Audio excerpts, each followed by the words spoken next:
My name is Chief Fode Ajamu Mensere, also known as Mansa Fode Ajamu, especially on all of the social media platforms. I also serve here today as the moderator. In the ASE Collective, I function as the president. And I just want to welcome everybody for taking the time, for registering, for making it your business to be here today. This is a very, very, very important gathering of serious African-minded people who really want to see us safe and free ultimately at the end of the day. So please mute your mic.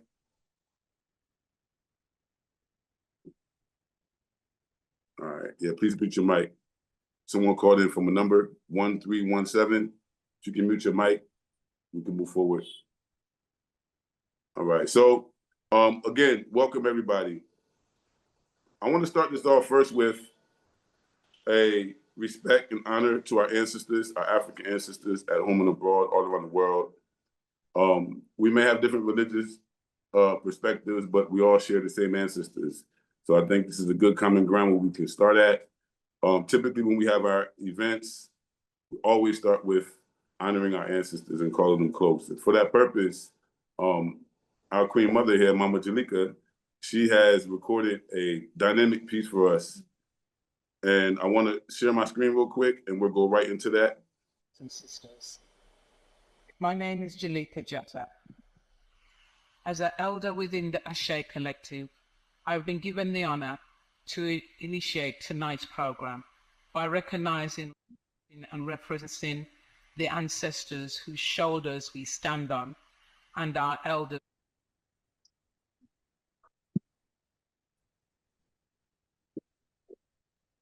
as we walk in. Ancestral spirits, we call upon you today. We stand before you, ancestors, spirits of the land, sea, and sky, guides of our past, protectors of our present. We honor your wisdom, your strength, and your sacrifices. To those who came before, who walked this earth with dignity and grace, who sowed the seeds of our existence, we offer our gratitude, our respect, our devotion. Today, we especially honor our brothers and sisters who have found solitude on the soil of Africa and have passed on in countries such as Ghana and Gambia. Our ancestors who in life sought to uplift and protect the community. May their spirits find peace and continue to inspire us. May our ancestors carry forth their mission of care and unity, recognizing the need for the enhanced safety and security. We, the ASE Collective, stand on the values of Uadilafu, Umoja, and Ujima, committed to fostering an environment of mutual respect and protection. For all diasporas, Africans, home and abroad, may the ancestral spirits continue to give us blessings, to give us courage, to empower us, to thrive, to create a safer, more supportive network. Honoring the principles of balance, harmony, and justice, I pour these words as sacred libations to our ancestors. May they reach you in the realms beyond, and may your spirits continue to guide us in unity, in love, in the internal circle of life. Ashe. Amen. Very powerful libation. Thank you, Mama Jalika, for that. Next, we're going into introductions. I want to introduce the ASE Collective team that's here to present this presentation today, and then also to drive this conversation. Before we go there, I just want to remind everyone here that this is a virtual town hall. We are here to discuss a very serious issue, the issue of safety and security for African people as we travel and live and move about doing business on the African continent. Life has been lost, property has been lost, trust has been lost. A lot of things have been lost over the last few years as the recent wave of repatriates have begun to come back to the continent. It's almost like we're coming home for the first time again and meeting each other for the first time. And we're going through those things. And so we want everyone to be safe. It's not just about us, but I feel like if we're coming from the diaspora and we're coming from places where we might have a little more safety consciousness or security consciousness, then we should be impacting the communities that we return to and making them safer, not only for ourselves, but for also the people who live in those spaces. We take on that responsibility here as ASE Collective. First and foremost, I would like to introduce our PRO, our public relations officer, who's sitting right next to me. She's also my wife. Her name is Kimbunga Malinke, but she will introduce herself. Yes, greetings everyone. My name is Kimbunga Malinke. I serve as the public relations officer for the ASE Collective. I'm originally from the United States and have been living in Sierra Leone, Freetown, Sierra Leone since 2015. Let's say. All right, so I'm gonna let y'all go first. Then also, we can go next with Mama Jalika Jata, please. Queen Mother. Unmute yourself. You're muted.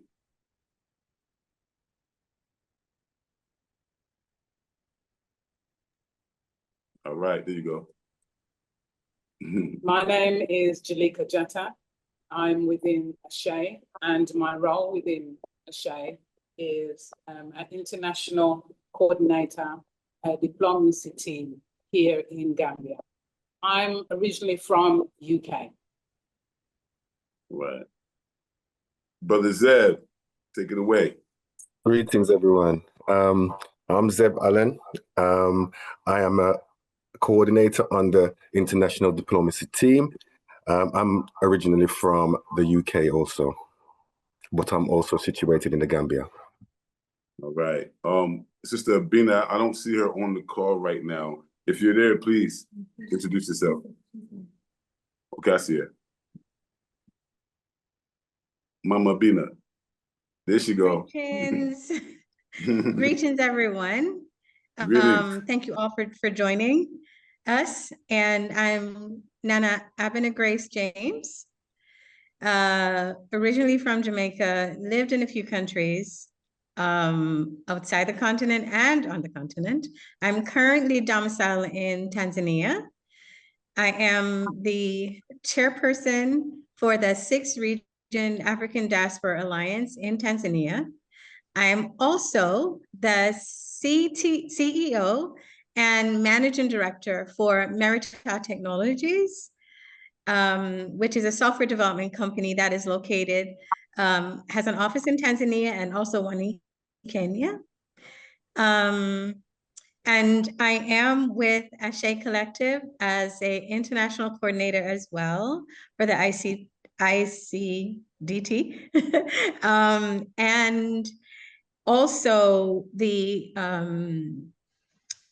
arm that is presenting that's offering a tool that can be used in our overall safety and security initiative. Thank you very much. That's right. Thank you. Thank you so much.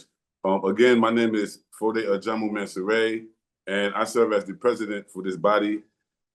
There's others, they couldn't make it here today. As you see from the presentation and introductions, we're pretty spread out. There's those of us who are already permanently living on the continent and have been for years.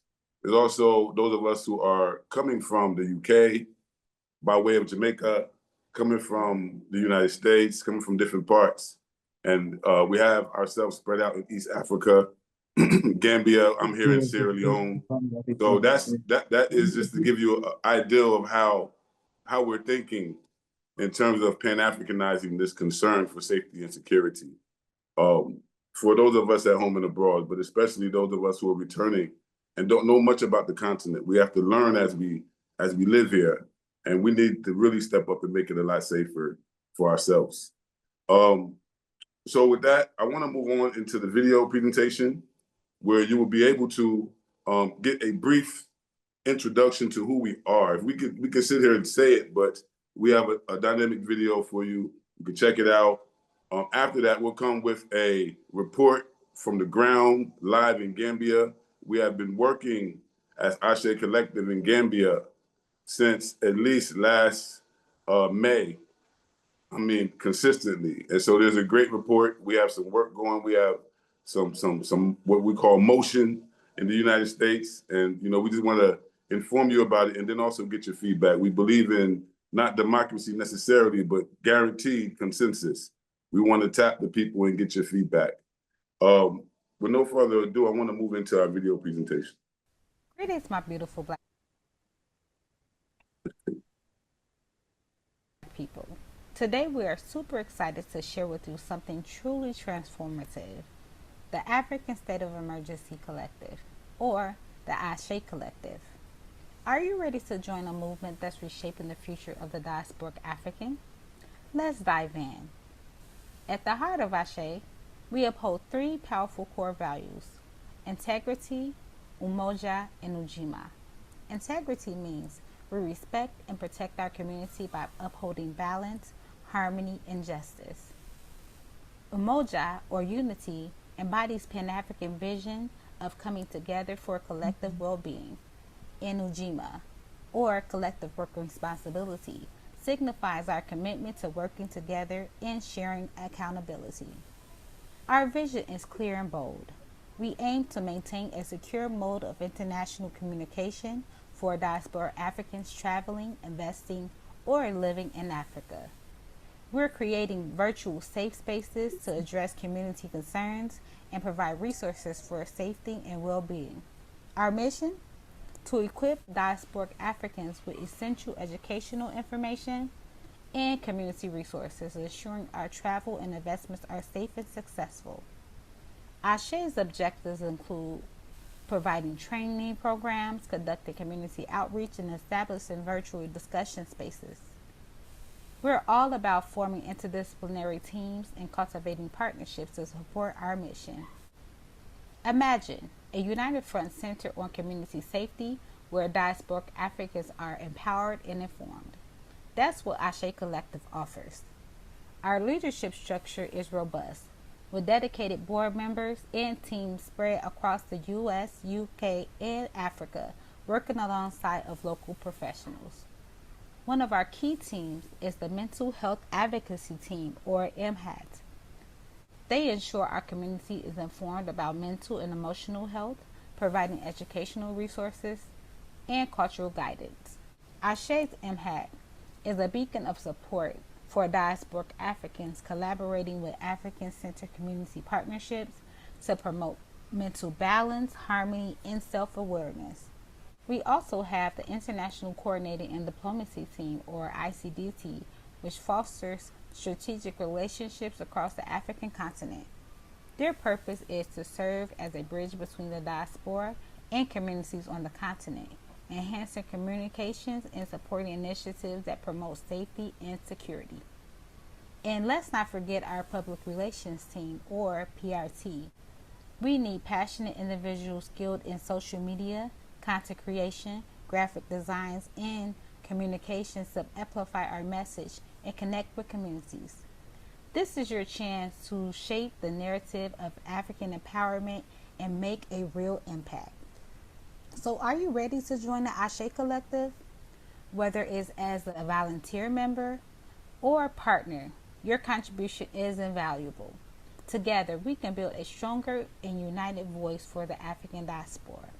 Step up, contribute your talents, and be a part of the movement that's changing the lives of African people.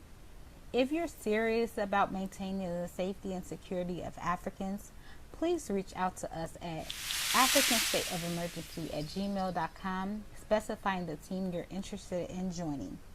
We can't wait to connect with you. Let's make history together. Thank you for watching, and remember, unity is our strength, and together we can achieve greatness. Uniting for African safety and empowerment. Be a part of the change. Join the ASE Collective today.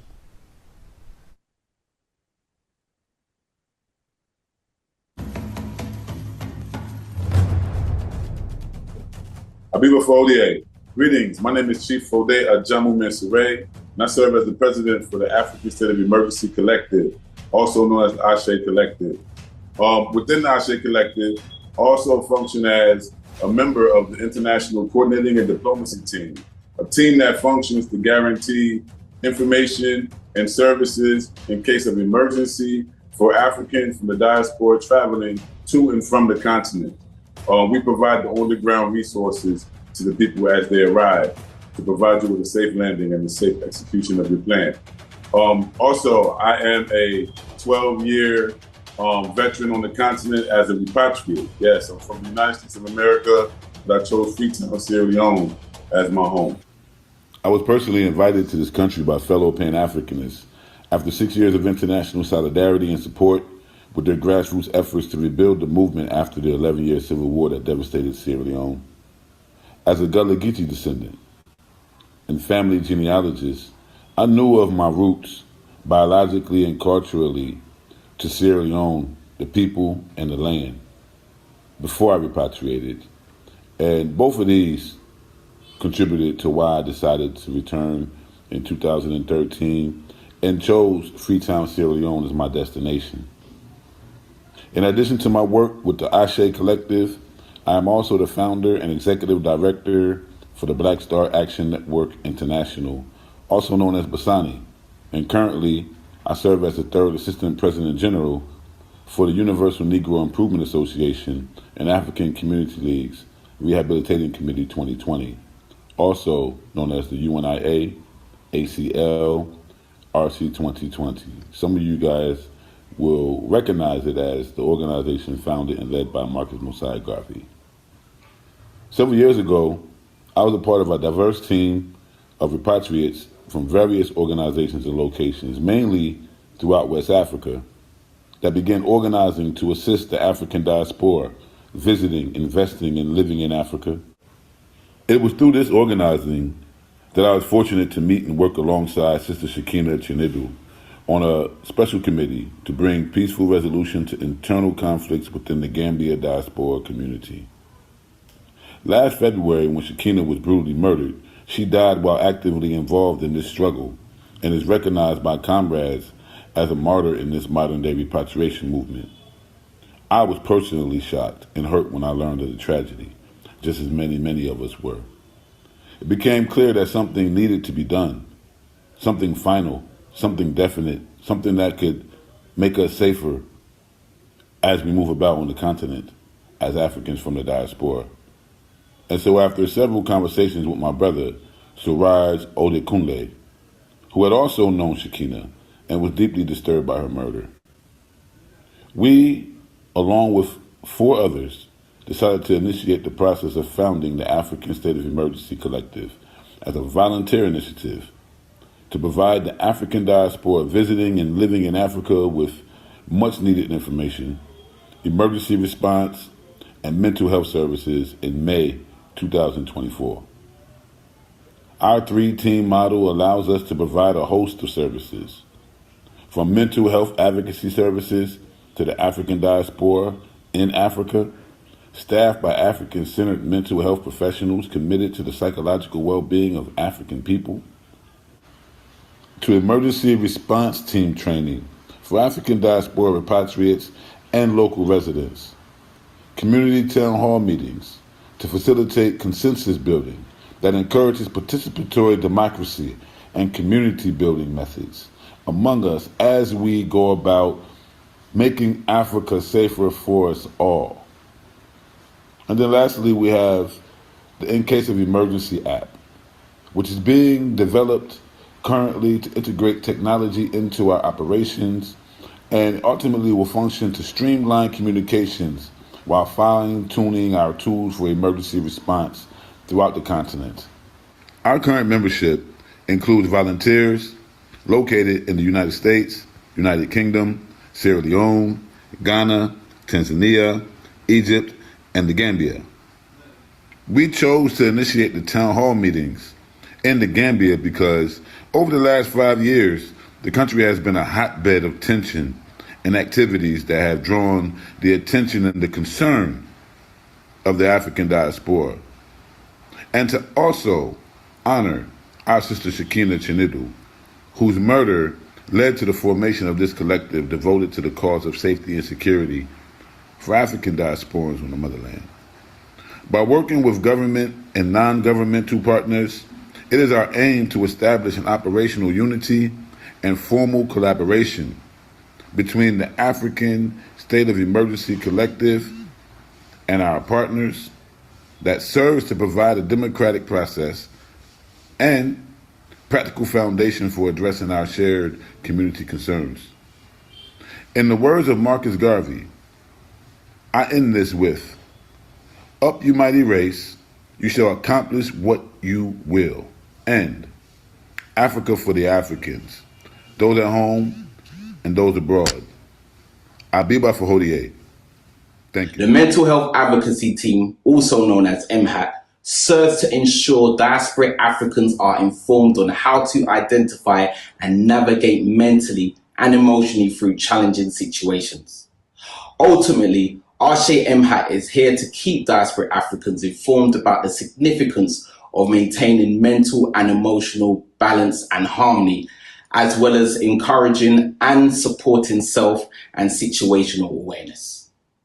ASE MHAT aims to offer educational information, cultural guidance, and resources in collaboration with other African-centred community partnerships as we seek to be an essential component in the travelling plans of diasporic Africans for the purpose of protection and empowerment.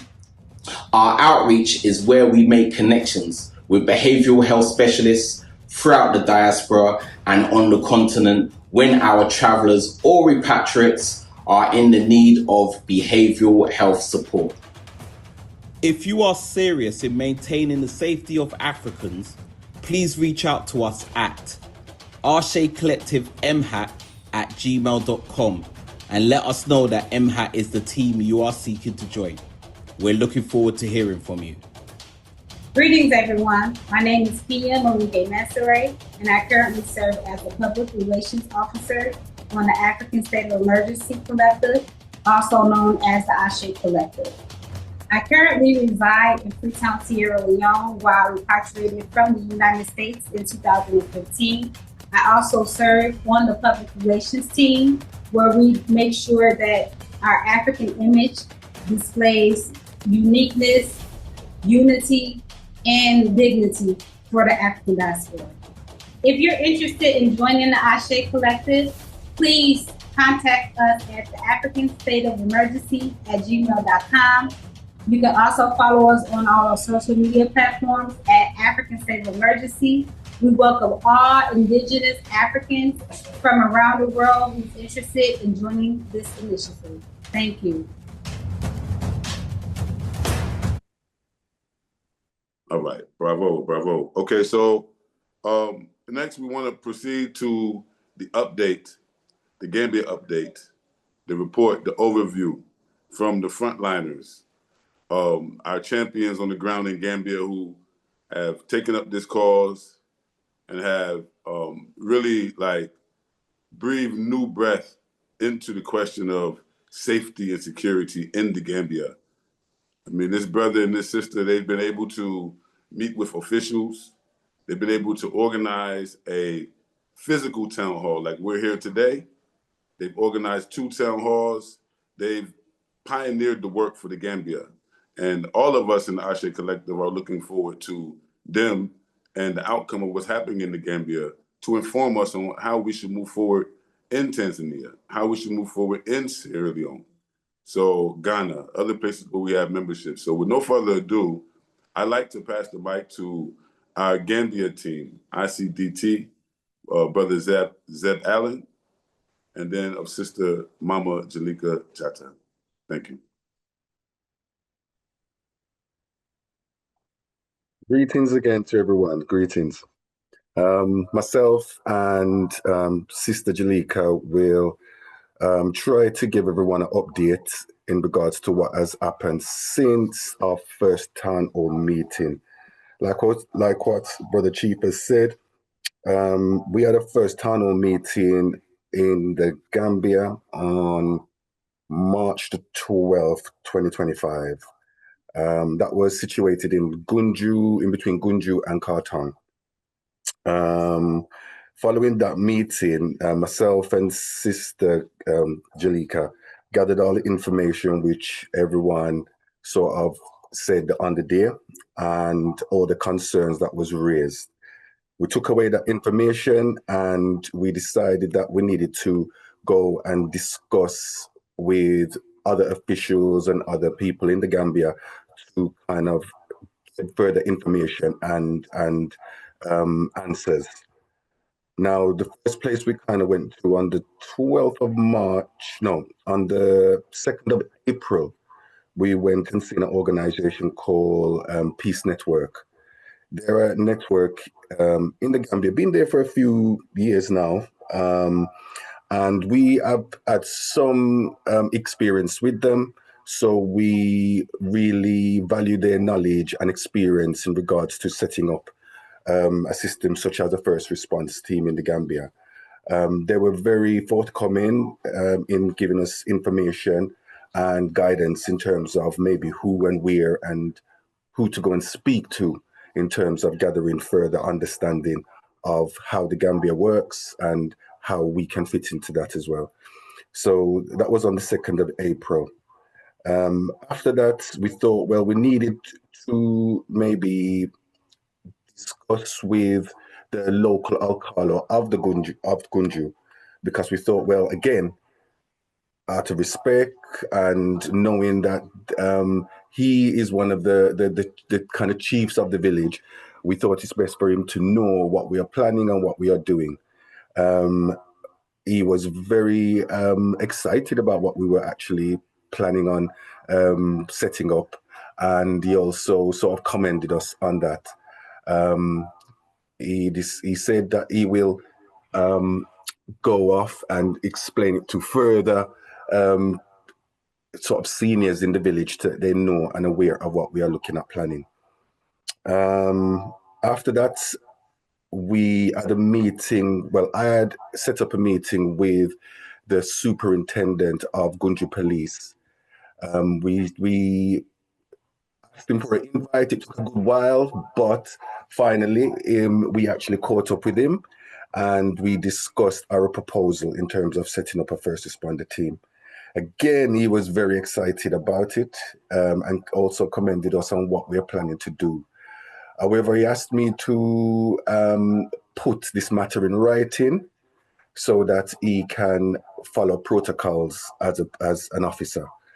So we put the matter in writing and we brought that back to him on the 9th of May, where he read the letter and he again commended us on doing that. And he said he would pass that letter up to his seniors over in Bruceby and in Banjul. At the moment, we're still awaiting some feedback from him. He's still in touch and he's still keeping us informed that he is pushing to see where his seniors are saying about where this can go. After that, we actually had another meeting in June where we met with immigration. We thought immigration would be an area which would be useful to get some information from so that they can guide us again in various areas, such as applying for citizenship, looking at the importance of residential permits, and maybe also looking at the British Embassy and so forth and what their roles are. So they came along and actually gave us information to guide us in terms of these are the things we might have to look at and discuss. After this, we went on and discussed and met up with a lawyer or two lawyers to also, again, give us information on how to maybe set up a project such as a first responder team, looking at security issues and actually working within the confines of the law, the do's and the don'ts. So the lawyer was very giving us valuable information which we needed in terms of how we move forward in terms of setting up a security sort of team. Okay. Go, sis. We further went on to just find out about looking at security and how we can secure ourselves within Gambian law. So the lawyer informed us about because he had heard a lot of individuals may be coming and living in Gambia with guns. So we were looking at assessing gun and license, and also protecting yourself in terms of property and reasonable force. I think that's the most important, about reasonable force. So we hope to gather more information from the lawyers and the immigration representatives in maybe looking at like a once a month meeting where individuals, returnees, can discuss certain things that are happening for them, and to speak with the necessary authorities. We later went on to plan a meeting in August with the Red Cross here in Gunju. Due to sickness in terms of the representative, we haven't been able to have that meeting. But the purpose of that meeting is to look at training purposes in terms of first aid, looking at a lot of things that we will need as returnees in terms of health and so on. We also, in the future, plan to network with a number of medical services, such as doctors and various clinics and hospitals. But we also want to get involved with the fire service as well. We need to know a little bit more about the fire service. So in conclusion, our strategy is to move forward by incorporating the information and the experience of Gambia's finest workers on the ground. This approach will ensure that our work remains within the confines of the law, gains support from key stakeholders, and encourages collaboration with those in positions of influence who understand and are aligned with our objectives. Therefore, when the first responder system is ready to plan and map out the teams, we should have most of the necessary information readily available to move forward successfully. So that's what we've been doing on the ground. I hope it was clear. If there's any questions, please come back later on. Very, very, very clear. And I just want to commend the two of you for making the sacrifice to initiate the work, initiate the contacts, to gather the people, and implement what it is that we plan in private for our people. It's been great. It's been an honor to actually watch you guys work together and push things forward there in the Gambia. The concern was so legitimate. I'm here in Sierra Leone, but we were so concerned for everybody in Gambia, just the way that the bodies was dropping, so to speak. I said, man, what is going on in the Gambia? Maybe we should say something. Maybe we should do something.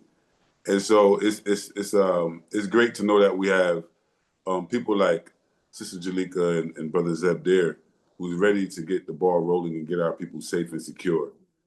You know, get ourselves organized for ourselves. And so thank you very much for the presentations. Next, we'll have one of our open sessions. And in this open session, we're going to have a few questions asked. And we have a few rules that we will lay out there for everyone who's going to participate. First and foremost, this section is called Community Dialogue. It's safety and security across Africa. We have about a half an hour there for that. So the way we break it down is that we have several questions we're going to ask, and we're opening up the floor. Each of you have to raise your hand, of course, and then also you have 2 minutes time. I'll be monitoring the time myself. So if I say, hey, that just means the time is getting, over. I'm not being rude. I'm just trying to keep us on time. And then also, I believe we want to know your name and where you're attending from. Very, very important. And that's pretty much it. So raise your hand, you got 2 minutes, let us know where you're from, and give us some feedback in terms of what you heard so far and anything that you have to offer to this communication. I see Sister Deborah. Is that Deborah Greenwood? Okay, you can unmute and you have 2 minutes. Hi, everybody. I'm Deborah Greenwood, and I'm coming to you from Kigali, Rwanda, where I moved in 2021. And I would like to know more about what happened to the young lady in 2024. You know, we just kind of heard something about it. And then you mentioned bodies dropping, and I'm like, well, I'm wondering what is actually is happening. So that's one question, just a little bit more facts about some of the things people in the Gambia have been facing. And the other question that I have is whether how is the diasporan community doing with integrating into the local communities? Because I think that's very important. And just so you know, I'm chair of the Pan-African Action Network here in Kigali, Rwanda. Thank you. Thank you so much for the questions. And now I'll mute again. Thank you so much for the questions. Very legit questions. I think from my own understanding, I'm not there on the ground in Gambia, but I've been monitoring it for years. I had been involved in efforts there for years, even before what happened in 2024. So in the Gambia, what I observed personally was that there was a lot of disorganization, I think, and a lot of misunderstanding, even between the diaspora that was returning. On one hand, so there was a need for intervention, a need to try to bring peace about among the diaspora. And then also within, I believe, an 18 months span, there was several questionable deaths. Some of them, a few of them looked as if there was a mental health breakdown and there was nobody to help them. That's why we have a mental health advocacy team. And then, of course, there was the issue of our sister Shakina, who was an attorney. She was a diehard repatriate. She was really working within the law to try to create spaces for us to get our lands respected when we buy them, and just be a real advocate for us as we return to the continent. And I had an opportunity to work with her on several committees, and she was a sweet sister, man, but she was diehard about our freedom. And so she was murdered by someone who she had trusted for years, someone who had worked for her.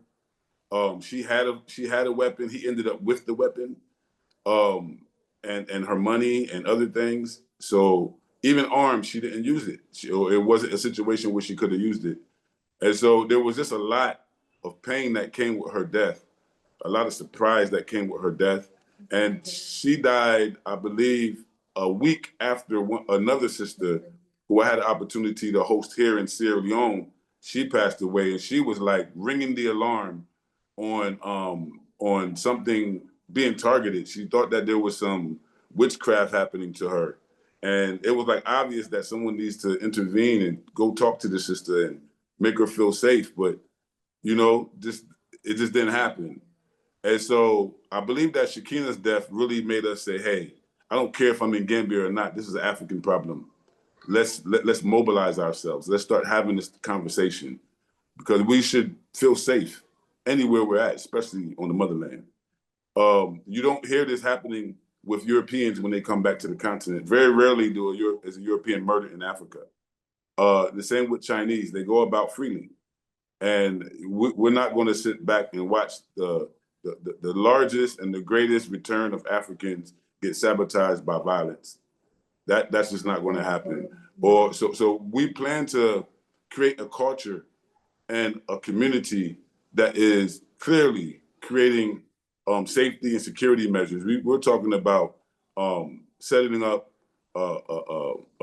rites of passage almost, having people with the ability to know what they can do and can't do, like Sister Jalika was just saying, within the law.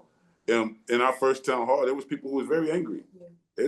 People are ready to defend themselves. We're not punks. We will retaliate. And so I don't think people understand that.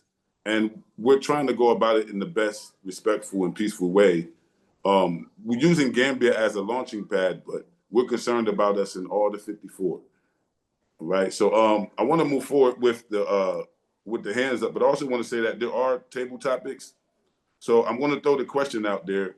If you could respond to the question as well as introduce yourself and make your comment, I just want to make it known what the question is. All right. So the first question is, or the table topic is, in your own current country, be it in Africa or not, what are the most pressing safety and security challenges? All right, that's the question that's out there for now. We can get maybe 2 more people, and then we'll go to another question. I'm gonna say, Brother Ijlal Muhammad, if you can unmute, you have the floor. Can you hear me? Yes, sir. Okay. Peace, good brothers and good sisters. By the way, thank you very much for pronouncing my name correctly, good brother. Yes, sir. I am Ijlal Abdullah Muhammad. Me and my wife, my children, we left New York and we just packed up everything and moved to Kigali, Rwanda. That was July of this year. I'm a learning and development expert. Me and my wife created a business out here, Create, for business development, Create with a K, standing for Kigali, Rwanda, education and training experts. Basically, we provide soft skill training for workplace development, and also we create full training programs for small business and entrepreneurs looking to scale their businesses or just create another stream of revenue.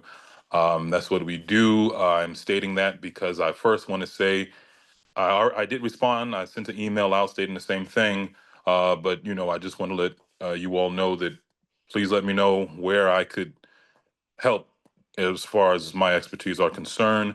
As it relates to your question, back in America, as you very well know, good brother, safety concerns as far as Black people is, I don't even know where to start.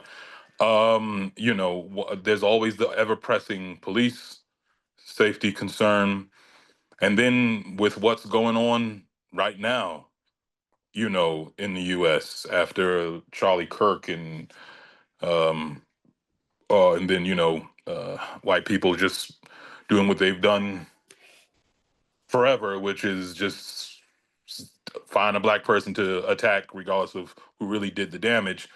It's just unfortunately I can't say exactly where I would like to see at least back in the U.S. where this, where to start with the safety concern.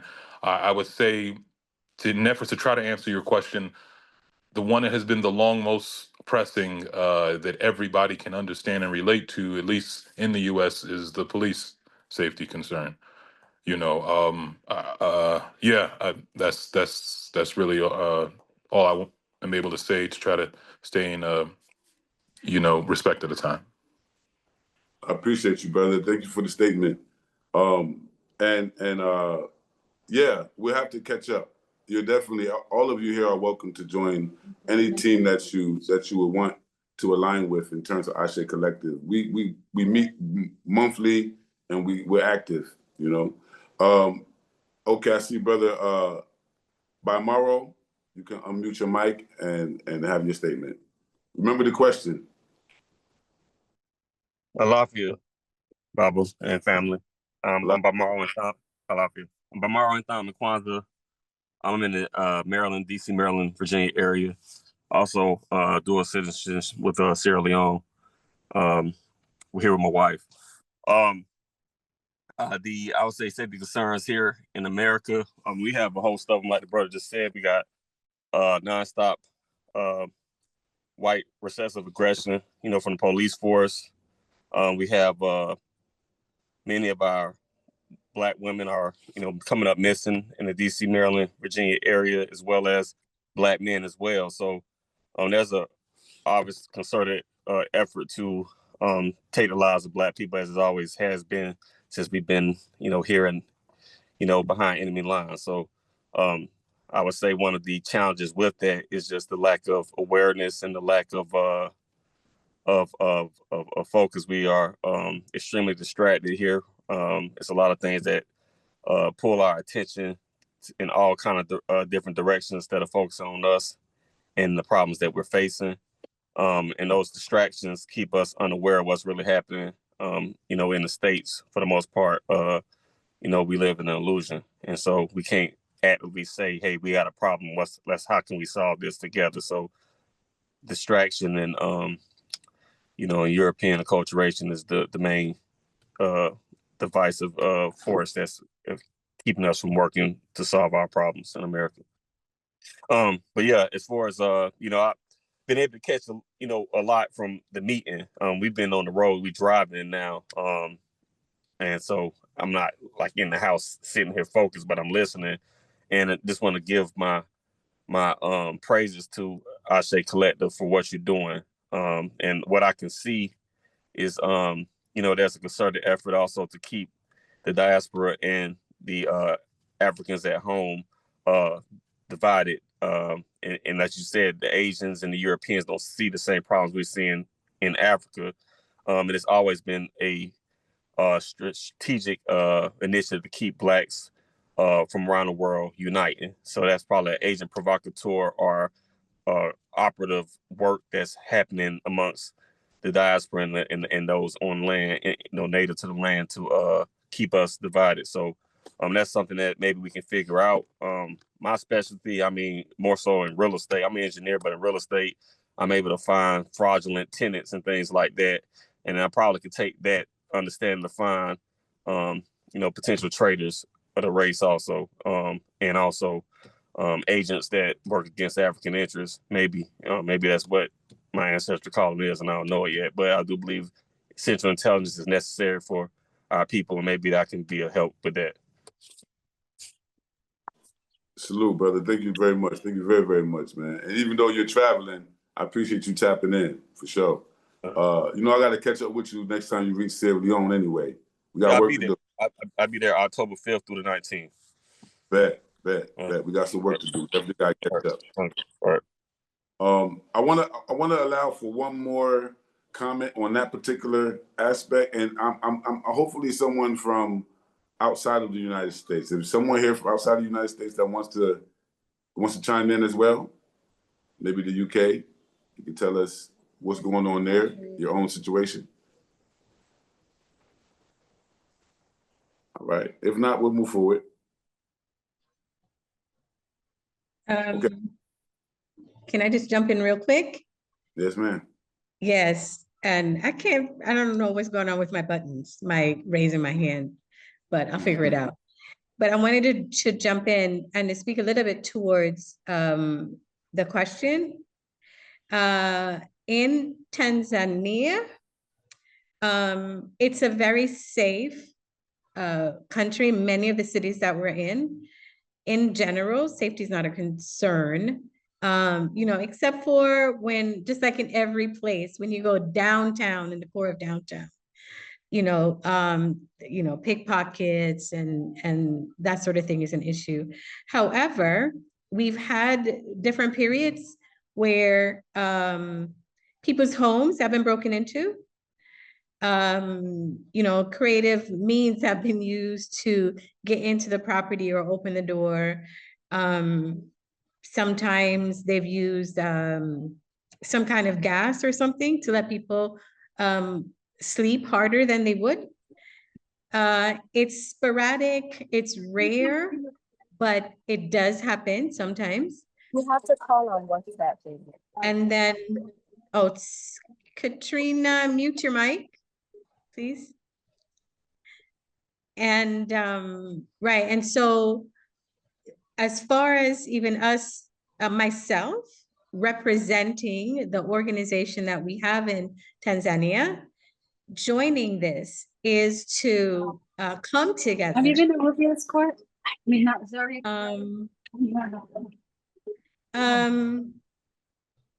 Yeah, there's two people who, your mics are open, please.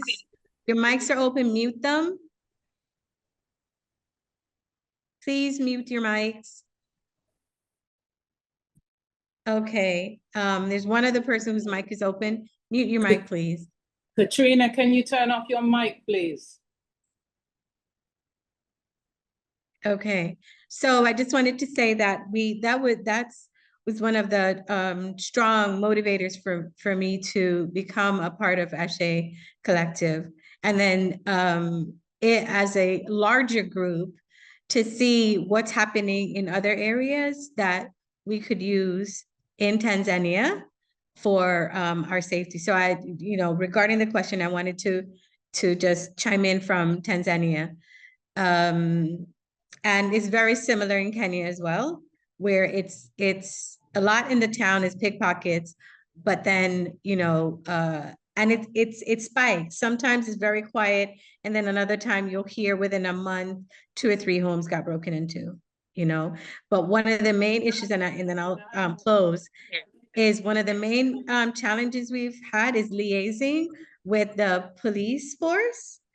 And we can discuss that later, but that is a challenge for when your home's broken into, to really get satisfactory result from the police, and to just really have a collective support system, just ongoing, instead of when there is a situation, then people come together, help that person, and then everybody disappears again. So through our organization, we've also we've had a couple of workshops with the Red Cross locally to teach people, how to respond with certain safety procedures. We've had a drowning a couple of times. And so I thought, you know what, let's get this going. And one of the things I'm working on is also getting together a team that will help us as repacks, but also specifically women, because there's a lot of single women that are here with children. And I think we also would need to have some, like physical safety things. One of the things I learned years ago in the US is, if you're walking around, like when you're going in a parking garage and it's nighttime and you're by yourself, you know how you hold your car key like this? Mm-hmm. If anybody's right, I do that religiously. And I thought it was so things like that we can really just help ourselves to feel and be a little bit safer. So those are the things that we've experienced in Tanzania in general, and some of the things that the organization has been doing to help with our safety. Thanks. Thank you very much. Actually, you segmented perfectly into the next question anyway. The next question was, for returnees, what unique challenges are you experiencing regarding safety and reintegration? I can speak for my own experience here and just say that in Sierra Leone, I think maybe it's because of like the massive poverty. Like there's a level of poverty here that will shake you. And there's a level, poverty brings pettiness. It brings petty crime. It brings snatching your phone if you're not paying attention, riding down the street, with the window down. So you have to know what to do and how to do it in terms of just like street safety, like what Sister Abina was saying. You got to be very self-aware. I always tell people doing consultancies, like you have to move around as if you're still where you're from. If in the UK you watch your back and you keep your guard up, don't come to Africa and lower your guard. Keep your guard up. Keep yourself safe. Be on point. And some people don't want to hear that because we have a fantasy that Africa is heaven. When we get there, we don't even need to be secure. But we do. We absolutely do. And so some of the challenges here is with reintegration, of course, is language. Is one of the things. Getting fair market prices sometimes can be very frustrating in Africa. Knowing that you can send a local and they're going to get it half price, it will really, really get you frustrated here. But a lot of that comes with learning the culture, being able to become familiar with the people and things like that. Because when I first got here, I got what we call JC tax. I just came, I got taxed. or they call it chop. They chop you because they think it's the only time they're going to be able to, you know, encounter you or whatever, right? But after you learn the language and you learn the culture, you know that in Africa you can negotiate every price. Just because they say a certain amount don't mean that's it. You can negotiate in Africa. You get used to the culture, and you know the financial stress begins to go down of those encounters. But it happens. It was a challenge for my reintegration. Also, the emergency response system is very, very weak, particularly here where I'm at. They have a lot of fires. It rains here a lot. There's floods a lot. The roads are not the best roads. They have accidents like everywhere else in the world. But the response to those things they need an upgrade. For instance, they just had a fire near my home a few months ago, and we watched the neighborhood youth, the street boys, put the fire out with buckets of water. They had made a whole line of people that was passing buckets of water, and that's how they fought the fire. But by the time the fire force got there, the fire was out. The youth put it out with buckets of water. But what if they couldn't? It could have caught fire and burnt other houses. We could have lost half of the community. And there was nothing that we could have done. So even the system in Africa is weakened. I believe this is one of the areas that we can bring the most resources and knowledge back to the continent on. Sharing our knowledge of safety and security measures, making sure that more people are trained in the communities. I love that the team in Gambia and the team in Tanzania has already initiated conversations with institutions like the Red Cross. Also, even the local police, because there's trained people within that. They can train us. They can make sure that, you know, if we don't have the training, that we can receive it on the continent, right? We don't have to wait. Well, yeah, also the self-defense. I have a sister, a sibling of mine, and she visited here her first time, but she happens to be a 5th degree black belt, a 6th degree black belt. And she got here, and one thing she wanted to do while she was here was offer Taekwondo training. A lot of people here love fighting, but they don't get an opportunity to train. And we was able to train a group of sisters and a group of brothers just in like a little quick 1-day, 2-day training and self-defense training. And it was very, very important. We actually had a sister who used the self-defense training that was given to her at the time, and it helped her out in a robbery situation. She came to us and was like, "Oh my God, thank you for teaching me how to, you know, get them off of me and run away and scream." And it helped her. It really, really helped her. And so that's the kind of thing that I think we need to be involved in, is transferring these skills, making sure that more people know how to stop a house fire. More mothers know how to stop their children from choking. That people know the Heimlich maneuver. They have basic response training. I've seen people here get in car accidents, and in the car accident, the people wouldn't know how to deal with the body. They would just be throwing people in the back of pickup trucks. I'm like, yo, you can't move him like that. His arm is broken. He has a pierced liver. You can't just pick him up and throw him in the back of a pickup truck. And so I don't think it's ignorance, but it's a lack of training. We really have to be engaged in training in this whole process. So that's what I'll say about Freetown. But the floor is open as well. If you're in Africa, can you give us some of your challenges out there in terms of security? And also, just you know, anyone? Don't be shy. It's an open town hall. No need to be shy. We're here to solve problems. We're here to communicate. All right? All right? Yes, hi. Greetings, Junior. Yes, my king. Yes, sir. Yeah, give thanks, you know. Yeah, man. Yeah, I see the first question leads. You make the second one even more plain, but they all goes into one. Yes, I'm 13 days into my 7th year, and this part of South Africa here in Tanzania, you know, and this that you speak of is a real issue. It's called integrating and a different culture, because even they're coming from America, it's got a far wider culture. You see, and there's going to be clashes coming home. So these are things that have to be looked into in a social way, that how do we intricate. So this is why we figure that one of the best way is establishing our community so that we can live in a established community without have to interact in every day. Because as you say, it's a language problem. That's the first thing. And you can't say you're going to start to learn one language when you're going to run into 100 more, and you have to go different places. It's not like you have to stay one place where people speak this language, you know? So this is a serious problem.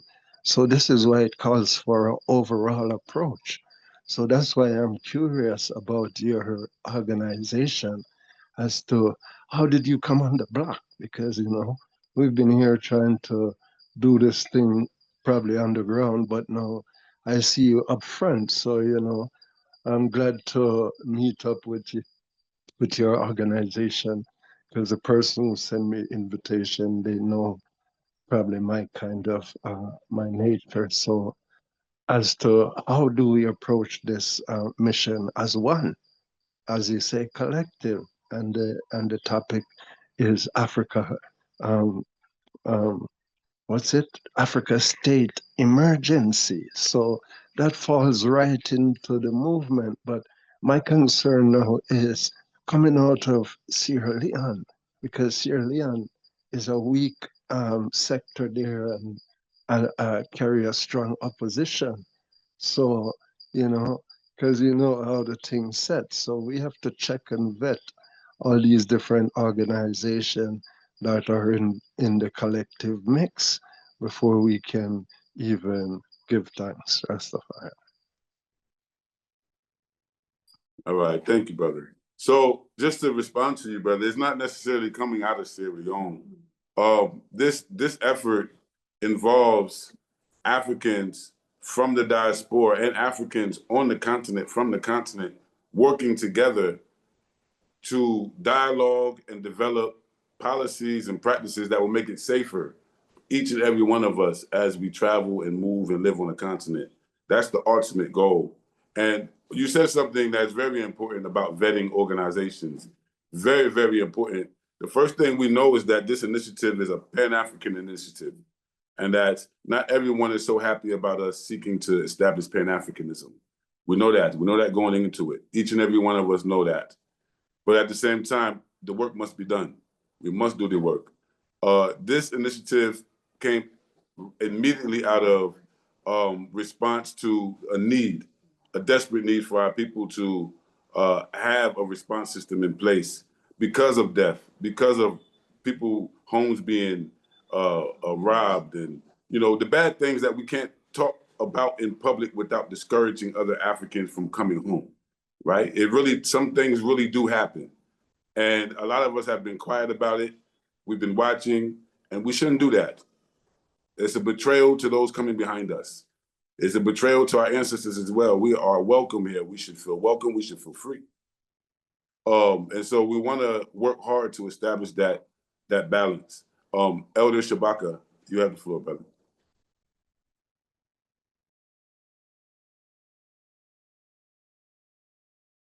Okay, I was having a time trying to unmute. Okay, thank you. Yeah, I'm a colleague of Sister Abena from Tanzania. So we're here together, and we've worked together on projects and whatnot. And but I can identify two issues that I see. One is the well, like you said, the mental health issue is something that really interests me. Prior to retiring and coming here to Tanzania, I worked in that field. I worked with veterans, disabled veterans who suffered from mental health issues, drugs, drug issues and things like that. So trauma, that was our specialty, was trauma, dealing with trauma. And that's something that pretty much all Black folks in America suffer from, is trauma. Dr. Frances Cress Welsing, you know, she talks about that, you know, and also Dr. Joy, what this? She wrote the about DeGray. DeGroy, yeah. And so we all suffer from that. And I see that as something we've seen issues, and I know Abena has seen the same thing. People come here and they're still hurting from these issues. You know, they're trying to heal themselves. That's one of the things that a lot of the sisters here, especially, the emphasis is to try to heal. We're here to heal. We have people here in our community, and I know Abena does too, that they specialize in things like dealing with healing, or dealing with yoga and meditation, things like that, to help heal, because we suffer from that, you know. And when we're here in our motherland and we come with certain expectations, and then those expectations don't necessarily, you know, and so that's a further traumatization that happens, you know. And so we those of us who are here have been here. I've been here 4.5 years. And so it was a shock to my system when I got here expecting this open arms, you know, type of, and it didn't happen like that. So it took me a while to kind of figure that out and to deal with that, you know. And so as our brothers and sisters continue to come, we try to prepare them for that, you know, and not to be traumatized by that. But if you understand the history, the historical, you know, historic of it, then you understand what this is all about and how how these borders came about, how we got split into the 54 countries and all of that, you know.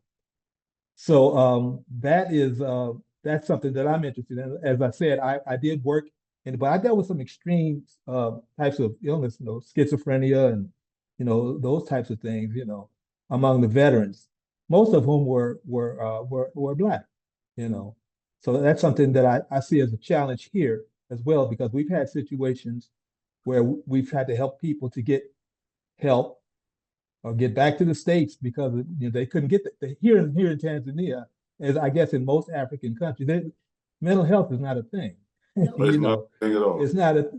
It's not a thing. I'm not being critical or anything like that, but I'm just saying it's just, you know, and even like drug treatment, things like that, it's not a thing. They'll take a person that's a drug addict or you know, strung out on drugs, and they'll tie them to a tree, you know. Yeah, I've seen it here. As part of their tree. Yeah, you know what I'm talking about.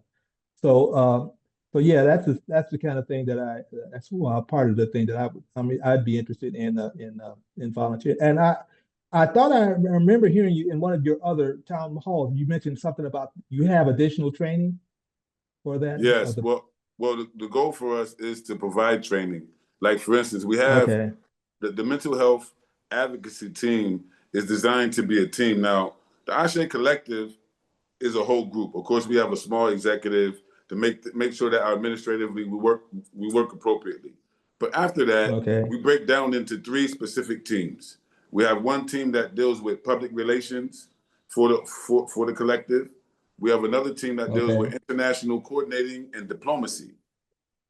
And then we have another team that deals with mental health advocacy and providing. So we felt like once we started meeting, we started thinking about the main problems. We discussed this for hours among ourselves.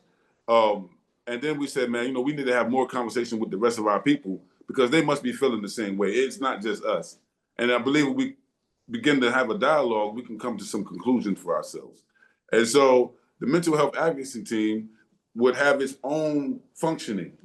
And one of its functions is to prepare people for their travel to the continent psychologically, also provide them with culturally sensitive information about where they're going, maybe how to say hi, some preparation. Or encourage them to research these things. You know, some preparation before they get there. And then also, we want to be able to have a situation where when someone comes to Sierra Leone, they already are aware of ASE Collective. They contact us before they come. When they come, we're able to meet with them and give them a consultancy. We're able to give them this information that they need and say, hey, don't do this. Hey, don't do that. Watch yourself like this. these some good people over here.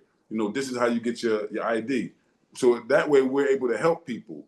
Because what happens is that when we come from the West, we feel like we're individualistic, and we also feel like we can solve every problem for ourselves. But in Africa, that's not how it is. You actually have to be able to work in community with people. And so there are a lot of issues here, absolutely, on the continent. But the only way we can solve them is by dialoguing. If we don't begin to dialogue and working together, we will never get to a resolution. So I appreciate that we need more people in the mental health advocacy team. We are an African-centered group. We are a Pan-African group. So we rely on the works of our African psychologists. You know, we rely on the work of Amos Wilson. We rely on the work of Francis Cress Wilson. We rely on the work of Marimba Ani, Dr. Neely Fuller. You know, these are our scholars. These are our ancestors in the whirlwind. So why not utilize their works to create a better, safer Africa for us all? We have someone else as well who has their hand up. Go ahead. Speak to you, Elder Shabaka. I've been in communication with you since our first town hall. I believe you emailed us, and I sent you about two, 3 emails back to get into the process of joining us, but I didn't hear anything else. So, and I even asked Sister Bina if she knew you. She said yeah. But if you're looking to join, for anyone that wants to join, I did put a link inside the inbox, the chat box. You can click there, and there's become a member. You can click there and just fill out the general application. And I thought I had done that already. Did you? I thought I had done that already. Yeah. Yeah. Okay, and I was expecting to check. I'll check. Okay. We'll check and be in contact. Yeah, because I still have your email. All right, so then. I'll email you if anything. Okay, thank you. So we have another hand raised, and the person is Benta V. If Benta V can unmute, you have the floor. Hello. Greetings. Hey, Benta. I'm Binta, Binta V from the Gambia. Greetings. I run international in the Gambia region. The issues that we have, can you hear me? Can you hear me? Yes, we can. Yeah, the issues that the women, most of the women come to us with is, number one is trying to find security that they can trust. In the UK, from the UK. She's muted. No, I'm not muted. Can you hear me? I can hear you. We can hear you. We hear you fine. I'm not muted. No. No, we can hear you. Okay. Yeah, one of the issues is finding security they can trust. In the UK, it's not something that most of us would have a security person living with us on the compound. And finding somebody who's going to stay on the compound, who you can trust as a woman, a single woman or a woman on their own. Because the women who passed in the Gambia were on their own. So even though some of them might have been married, when they passed, they were on their own. So there's a lot, I would say there's more single women moved into the Gambia than there is women with partners or married women. So that is an issue, is living on your own in the Gambia. And another one, in terms of being a woman, is understanding the culture. In, for example, the UK, you can be an independent woman and you can run your own business, you can build, you know, if you're going to build your house or renovate your home or a kitchen, it's easy to do in a sense. But in the Gambia, it's very difficult as a woman giving orders, as you might put it, to men. The culture is very different, and I've been told many times that as a woman, you shouldn't be giving instructional orders. You should have a man that's going to do it on your behalf. So understanding the culture as a woman in the Gambia is definitely one of the hardest things, especially when you're building and being ripped off, or buying a home or doing any kind of business negotiation. It's very, very, very challenging in the Gambia. Thank you. Thank you very much. I noticed that as well, that there's a lot of single mothers that are returning to the continent. I'm glad that you brought that up, because that was one of the first observations that we've seen in the cases in the Gambia. And not to pick on the Gambia, we've seen people get injured and robbed and murdered even in Ghana and other places as well. It's not just the Gambia to pick on the Gambia, but you're right. That sense of independence and doing for self, the way that we can do in the West, we have to kind of like be a little more open to community in order to be safer on the continent, right? Because you can live in the West and not even care about community. You can just go about your life, do your 9 to 5, stay around your family, and avoid everybody if you want to. And you can do it in Africa as well. But I think that for the women, are challenged to come up with a form of sisterhood that would establish accountability for each other, that would say, hey, every Wednesday we get together, we do a roll call. We roll call every Wednesday. How you doing, sis? How your head feeling? You okay? How's the babies? Do you need any support? We need to create support systems for ourselves. And particularly because women issues are unique, the sisters need to step up and maintain the sisterhood, rebuild the sisterhood on the continent, be there for each other. That's the only way we can solve that problem. No one else is going to come and solve that. The men aren't going to solve that problem for us. The sisters themselves are going to solve that problem. And I'm saying that also for the men as well. The men have to establish a stronger brotherhood and make sure that these sisters are not vulnerable and by themselves and alone. So it's a combination of knowing how best we can communalize this problem and protect the women, regardless of what, and especially the babies. You know? So we have one more person, but what I want to do is I want to put the last question out there, and then we can kind of go into the ASE app presentation, which is going to blow your mind how far we're going with trying to include technology into this. We've had the conversation about all the issues, but ASE app is one of the things that's going to really help us solve this, because most of us in the West are used to 911 systems, emergency response systems. And Sister Abina will, after we answer a few more questions, she will give us a dynamic presentation about an app that her and her company, her family has been developing for us, not only on the continent, but all around the world, so that to make the world safer. So the last question that I want the last few people who have something to say to consider and respond on is, what grassroots or community-led solutions have you seen work successfully? What I mean by that is that here, when I got here, I realized that the youth organize like night security. The youth, you have like 7 or 8 youth, and they have a little team, and they have their little lights and their little sticks, and they'll be walking around the community all night, and they'll go to the mosque. The mosque will pay them a little bit. They'll go to the church. They'll give them a little bit of money to support them. But everyone's safer at night because, you know, you got these bad boys out there with these sticks and these lights looking for thieves, right? I've seen it work effectively. Yeah. And so what kind of things have you seen work effectively where you are? And how can we incorporate some of that into this collective response?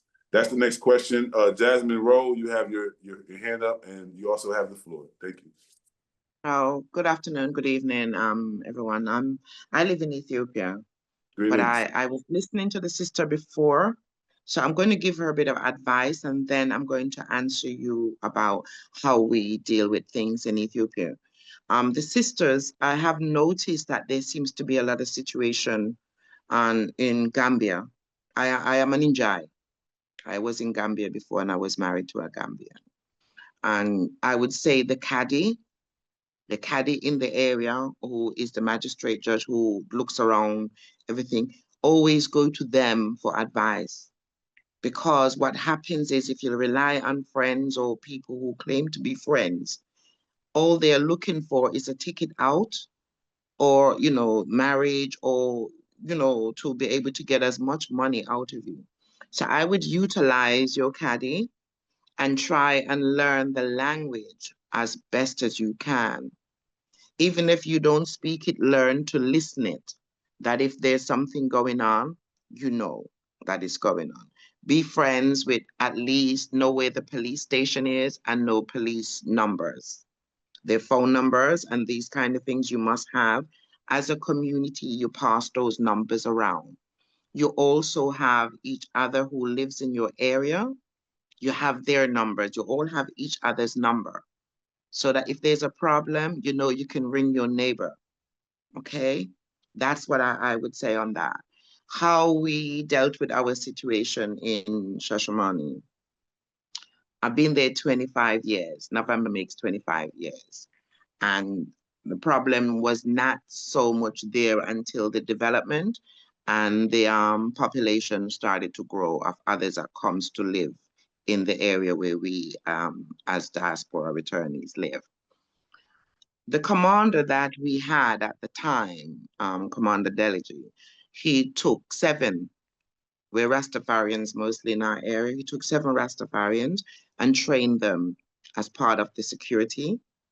The government also gave us a piece of land that we could build a police station in our area, which we did. We still have now those that goes around at night and day, and we know that if we have a problem, we can call the persons in charge of those sector. We have now integrated with the indigenous security at night as well. And also sometimes they will call on the neighborhood to come out, you know, to come to walk the neighborhood at evenings, night with them, simply because we know who lives in our neighborhood. So if there's any strangers, we can say that's a stranger. So what we call the tatakis on the streets most of the night. The thing about the police station, you had a lot of people that were saying Babylon, Babylon, or my bill, Babylon police station. But the police station was run by Rasta. You know, the government gave us 45 soldiers trained as police who we got on with. So if there was any problem, we sat down and talk about it, you know, at the police station and solve it. So we tend to get on very well with the commander. We always know who is the commander of the police, and we know the police for every area. We keep their phone numbers. The mayor's office, we know who the mayor is. We know who the head of security is. So we try and, whichever area you live in, try and make sure you know who is the head of, say Bakau, who is the person in charge of that area, and make sure that they know that you are there. The sisters as well, you will find that many of the sisters independently work in the Gambia. These are the Gambian sisters, whether they're Wolof or Mandingo, you know, they work and they have been independent. Because I know my mother-in-law, she worked and bought land and built house and things like that. So it's not new. And it is not new in Africa for women to be the main breadwinner. That's how it is. But if you allow on other people to tell you differently, then you will feel that you are less fortunate. All over the continent, women has been doing for a long time and are still doing, is to do with the confidence and knowing who is who. Keep a register, keep community meetings. If you're like 5-6 miles away from one another, at least once or twice a month, all those returnee diaspora meet up together, exchange your problems, find out who the representatives in that area to let it be known that there is a problem, a security issue, and you have the right of return. You know, the right of return says you have the right. That means the right of security, the right of ID cards, the right of the things you need. what I would say again on the repatriation section, you know, I did a report 2022, and that was to deal with the civil societies that were in the West, in the Americas, in the Britain and places like that. Those people who wanted to repatriate into the African continent. It's a matter of organizing and making sure that ones know where they want to go, and their organization should be registering the people that wants to repatriate, and when they want to repatriate, how many is in their family, and work directly with the government of that country where you want to go. So if, for instance, now we know that from England, there's like 50 people that wants to repatriate to Ethiopia on the 15th of February, 2026. Then the ministers in the country know, the Africa Union know, because remember the Africa Union has the prime ministers of all the 54 states. So they would know that they have these people coming in. Their job is to ensure that there's an office set up, that advice is there, that people know exactly where to go for advice, whether it be school, business, employment, anything they need, there's an office set up for them to do it. Accommodation is supposed to be readily available. Temporary accommodation is supposed to be readily available. And those liaisons in the community of the country is working with the people who has come in. That way now they know exactly who they ask the questions to and get the answers from. What seems to happen, people gives advice according to them. You know, they want to rob you, maybe not hold you down and rob you, but they will tell you something costs 10,000 when it costs 10 cents. Absolutely. Until you're, you know, so the collective security is very important, and knowing the governmental offices and knowing where the nearest police is, that the police knows that you live in that neighborhood and needs extra security in that neighborhood. Right. It's very important for those things to happen. I hope that's a help, and you know, thank you. No, hey, great contribution. We appreciate you. This is why we did the town hall. We want people from around the world and from different parts of the situation to chime in. And your contribution is great. Thank you so much. It gave us some insight, because that's exactly what we already have planned. We haven't really talked about what ASE Collective does. This is more about, you know, having this dialogue, but we have that plan. We plan to database diaspora. We plan to database and make sure that we also meet regularly and check in on each other. But one of the main functions of ASE Collective is to be that bridge between the African diaspora within that country and the safety and security sectors. Make sure that if anything is wrong, there is a body of us organized that already has the dialogue and the relationship with the people who we need. And like Sister Bina said, not only police, and sometimes the police might not be the best people to go to, exactly. You know, but the firefighters as well, and other people. You just got to know that when you're coming from the West, you look like money. You look like an ATM. No matter what you wear, you can put on the flyers of African clothes. You can have the biggest of beads. You can even know a little bit of language. But if they detect a little bit of foreignness in you, you immediately turn into a dollar bill or a pound. And if you don't understand that, you have to understand that, because that's one of your first security concerns, actually, is that you don't want to be taken advantage of. Many of us, we work all of our lives before we get the money to actually be able to return to the continent. And most of us are coming to be in peace, but also to be a solution, to be of service. And so, absolutely, sister. Thank you very, very much for your contribution. I'm sorry, Chair, can I just ask, where are you based? I'm based in Freetown, Sierra Leone. Okay. The other thing is, we did have this week for the, you know, there was a CARICOM summit. So we had all the prime ministers from the Caribbean and foreign affairs and everyone in Ethiopia, which went really well. And, you know, obviously the push for the unity and the reparations and the trade. mean, some of the conversation that came up this last few days has been the flights, that we don't have to be going through the European and stuff like that. Yeah. That the flights will run, the trading, the borders will come down, and the movement. And one of the other things which is good, which I'm glad they mentioned, was the culture exchange. That we will be sending people, you know, out of Ethiopia to go into, say, Jamaica. Yeah. Maybe they do a 6 weeks in Jamaica. Some Jamaicans do a 6 weeks in Ethiopia and around the continent. That they do learn to understand. Because believe Each it other's or culture. not, right now, some people actually think that Jamaica is in Africa somewhere. Yeah, They do. because Jamaicans are Africans.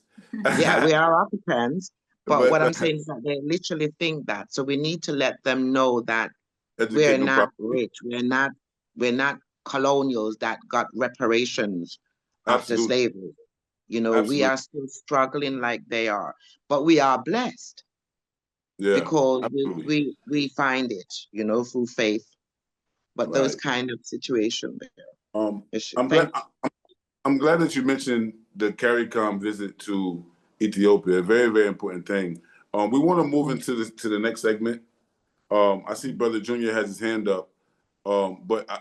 Before we go to you, next we will be going to Sister Abina. She'll be giving us a special presentation on the ICE app.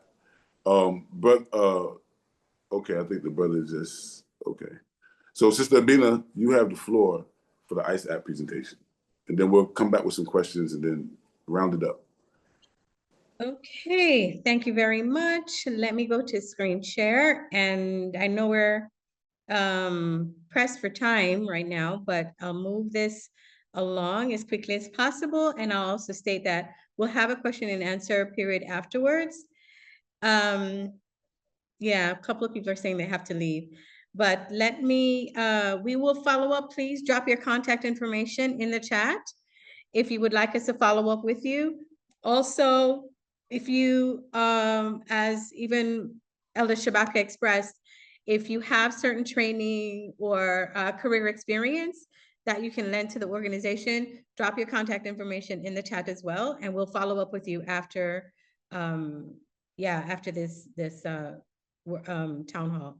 So let me go to share my screen.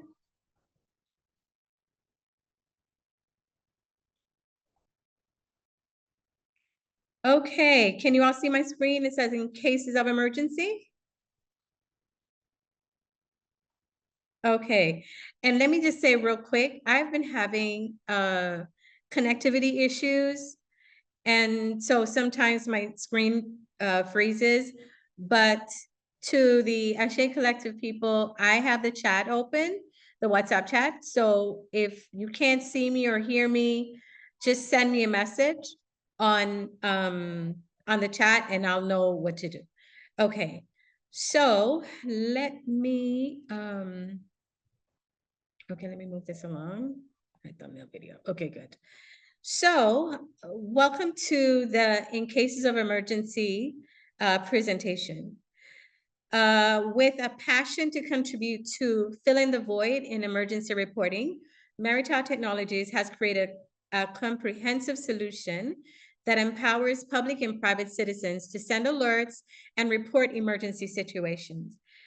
We have looked at, we've lived in Ghana, Kenya, Tanzania, and Ethiopia. And this solution, we've built into it a lot of lessons that we've learned. Also, a lot of the nuances on the ground that we're aware of. So just know that some of the features might not be for you in the country you're in, but it is for others in other areas.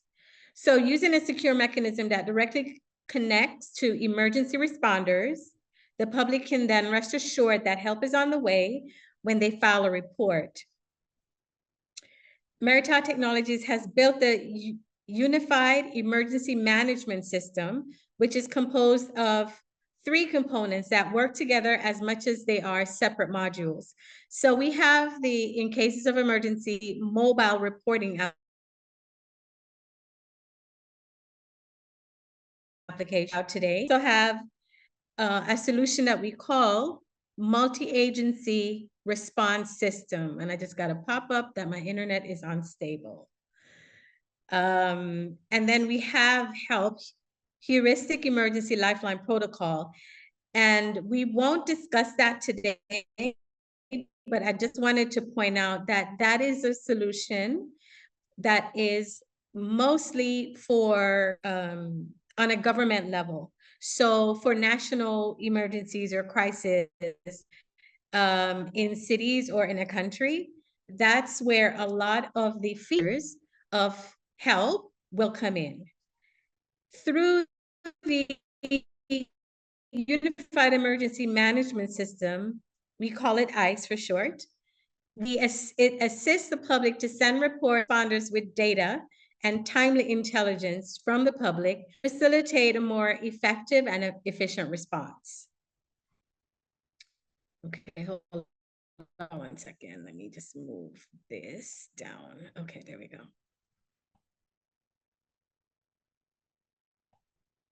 Oh, come on.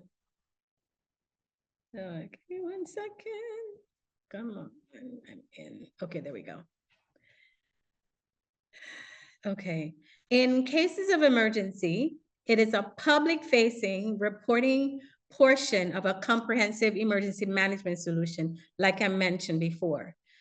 Eventually, it will be available on Play Store. And so once that's the case, you would be allowed to run the application on your mobile device. You're allowed to, the reports will be sent to responders who we have signed up on the system with to provide assistance relating to that type of emergency. So for example, if it's, Chief mentioned a fire.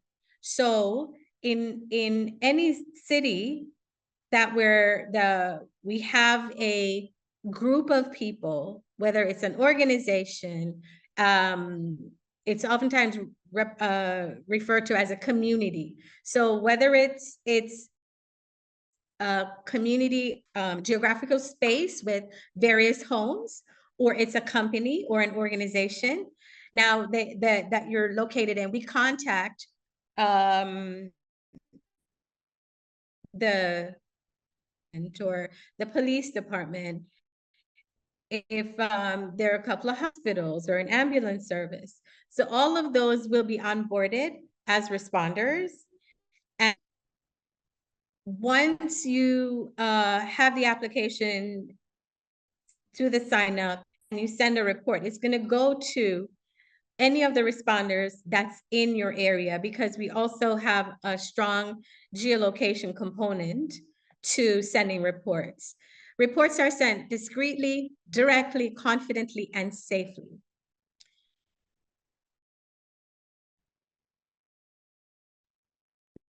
Now, I'll just mention the main features of, okay. Upon downloading the application to your phone, you will set up your user preference. So where you live, if there's a major intersection, whatever information you can give to help us to locate you quickly. And then we'll also get emergency contact information.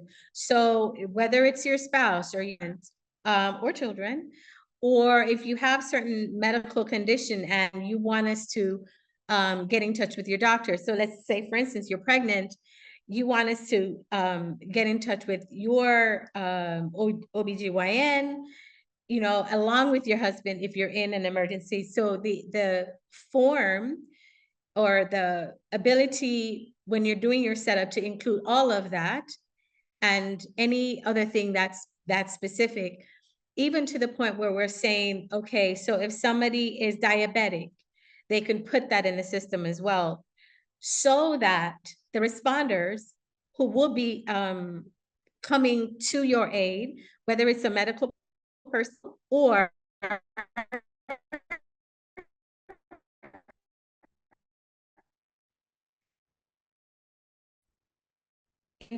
some areas have, you know, a doctor and a couple of nurses in your area, because the hospital is too far, then they would also be part of the response team for that area. And then they would just know what they're coming into before they get there. We've had situations, a couple of times in Kenya where there was an alarm was sent off to, because you do have security companies also, let me just say that, across the continent. And this home had a security account, security company account.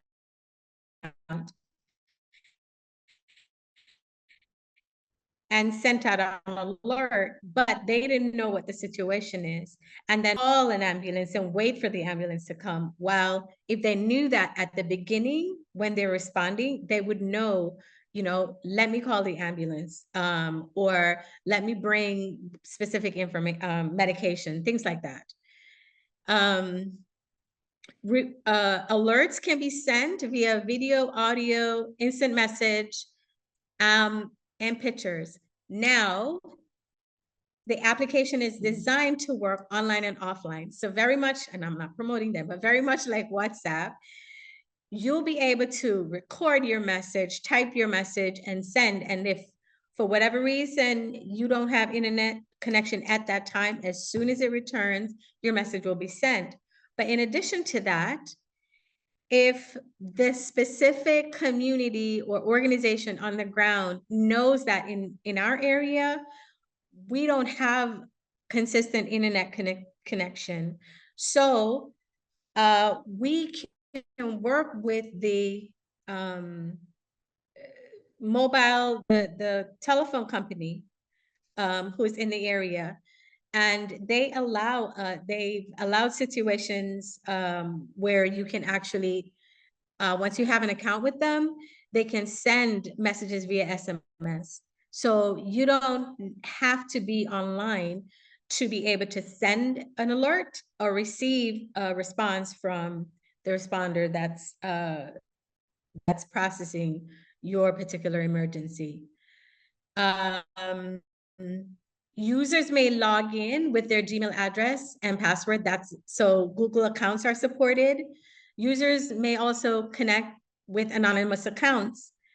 That's some issue that I think it was in Kenya as well. And it also happens in Ghana, where you might want to report something, but you don't want, let's say, the police to know who's reporting it, you know, for several different reasons. We've had that situation. And so we built this in to accommodate that. And of course, like I said earlier, you know, home address, next of kin, medical details, it also accommodates. And one of the things that we're building into this current version is for you to select if you want to release your information and to whom. So with its easy to navigate screen, the users click on the icon fitting the type of report that's needed. The page leads to a page that you'll be able to start a conversation with the responder. So you'll be able to send a message. The responder on their portal, they'll have a separate portal. They can respond and you know, whatever information you can share that will help them to be ready when they get to you. Sometimes you're in a situation where you can't talk because somebody might be in the next room. So you're gonna just send a message, a typed message. Maybe your hand is hurt and you can't type, you'll be able to send an audio message. And so we ensure that we are factoring in every single way that you can commit to get information across and receive information. The system ensures that no one is able to substitute images into the system in a manner to provide false information. So again, especially when the police is involved, you want to, it can help to, let's say they're doing their investigation and you want to send them the conversation or additional image, we ensure that someone else cannot send that image and act as if it's coming from you. Details of reports and images taken by the application are stored in a blockchain module to reduce the possibility of fraud. Reports are signed before transmission, allowing the server to verify that the reports are authentic. So when it says signed, again, like in WhatsApp, there's certain level of security that we, with technology, we have factored in to ensure that if you need to send this report, a report of the conversation or the incident or whatever to, whether it's a lawyer or if it's a car accident, to your car insurance company, it's authentic. They can trust that whatever they're getting is what's coming from your phone and what you personally took. All sensitive information is encrypted on the phone. The user may choose to send all or some reports in anonymous mode, like I mentioned earlier, and this mode suppresses any detail about the sender. And I just saw something online that was talking about an incident that happened in Kenya where the police was able to contact the phone company and request location and chat information on a particular person without a court order. And now that police officer is in trouble because yes, we have it's stored, encrypted. We as even anyone that has access to the back end, we cannot see the details. However, if there's a court order to produce that, we have the technology that would be able to convert that to something that could be sent to the court or to, somebody that's investigating a crime or a situation. Now, let me just jump real quick to the responder end. So, like the team in Sierra Leone, you're going to get people on the ground at wherever you can have a national responder. Let's say you have a relationship with the police and you will approach them about this. We would help them to set up a module on whether it's a laptop or a tablet so that they can have the way it's set up, a large view of different issues that may, or reports that may come in, and then they would assign them to different officers. So we do help set that up. And in the situation where some of the responders are going to be community people, so the guys who had put out that fire, they would have to be assigned a responder module as well. And based on what you have on the ground, let's just say it's going to be in ASE Collective's office, right? And you're going to have someone monitoring that 24/7. So the next time there's a fire, you know who to contact, right? Based on what you have in place on the ground in Sierra Leone. So just real quick, I'll describe it a little bit. So you have various responders, as I mentioned before. You have the national responders, and then you have community-based responders that are filling the gap, or that will, let's say in an area where language is an issue, you'll have someone who speaks enough English to take that, to be a part of the responder side, and then be able to communicate local team. So responders may, once we sign them up and determine there's a hierarchy also based on what that responder group does. The responders may then take action based on information sent through our app and coordinate their relief and rescue effort easily and effortlessly. They'll be able to coordinate their efforts while having an overview of what other responders are doing, communicate using a two-way channel with other users, have a portal that they will be able to receive information in one central place. For responders, a mobile and a desktop application is installed to provide mapping and coordination services. Responders may interact with the public and coordinate relief efforts easily. And that's where MARS come in. And what MARS is a feature that will allow the responders to communicate and organize with other responding teams. So for instance, if there is a, let's say, traffic accident, and so the traffic police is the initial responder, but there's an ambulance that's needed. And so they can actually communicate and coordinate, you know, telling the ambulance driver, don't take that street, go to another street, you know?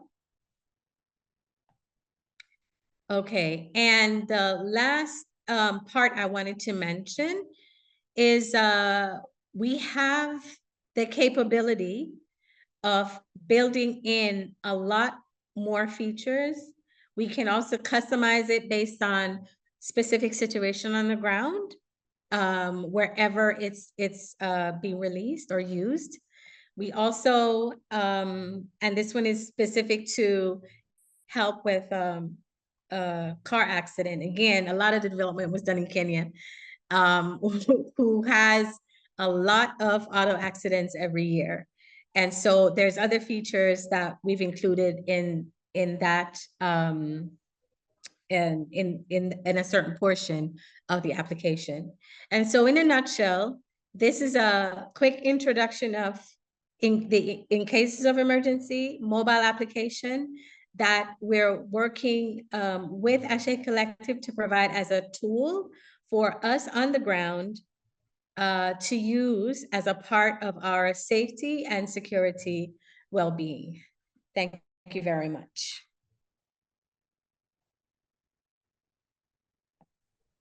Thank you so much, Sister Abina. Thank you so much. I hope that. Okay, so I'll release the share. Okay. I hope this the ICE app has aroused some curiosity, and also will allow for some of the last dialogue before we end this quarterly town hall. Again, we'll be back quarterly because this is a discussion that has to continue till we find solutions to making our situation better. But great presentation, Sister Abina. I wanna put a question out there that's related to your presentation that we had for the crowd. And again, you got 2 minutes. I might let you go if you're really saying something, but you got 2 minutes. We're down to the end now. And don't be shy. Please don't be shy. This is African people coming to solutions for ourselves. It requires for us to be able to have platforms where we can openly discuss without fear of judgment, without fear of someone saying, you're wrong, you're stupid, that's crazy. No, everyone has a voice and we want to hear everybody out. So don't be shy, not with this process. Sister Jalika.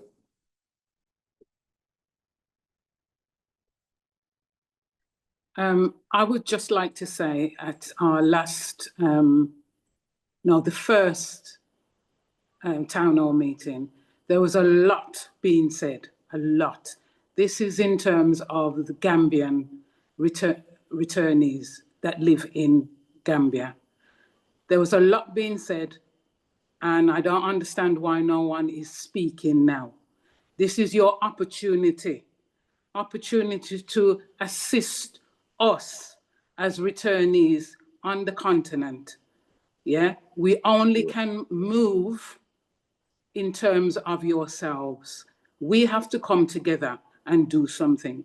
So I'm quite a bit shocked that my returnees who are in Gambia are not speaking. Just want to say that. Yeah, it's good to say because we're here for a purpose. But I do want to throw the first question out there. Maybe that'll be an icebreaker and spark some conversation. First of all, the first question is, would this app be useful in your community? Why or why not? Especially if you're out there in Gambia. Let's hear from Gambia. Anybody want to tackle that question? All right, going once, going twice. All right, Bentavi, 2 minutes. You have 2 minutes. If you don't mind, I'm Yes. Kwabena Howard James. Okay, yeah, Howard James. How are you? You didn't Yes, put your. I'm husband to Abena that just did a presentation. One of the things towards your question in terms of the design of this application is that it is meant to be customizable so that it resembles the power structure or the communication structure within your community. So this application is meant to be customizable so that an organization that is like ASE Collective can take charge. They can collaborate with other organizations. They can bring other organizations in, and they can work with other organizations. So I think that's a very good point that you're raising, Chief, is that it's not a one size fits all, and it's dynamic. Things change over time. And so that's a major consideration in the design of this application, in that it can be customized to suit the particular situation. Secondly, there's also an economic component, and Abena will take that offline for you, but there's also an economic component associated with it that is also very useful. So I just wanted to bring that to the table. Thank you, Brother Howard. Appreciate you, brother.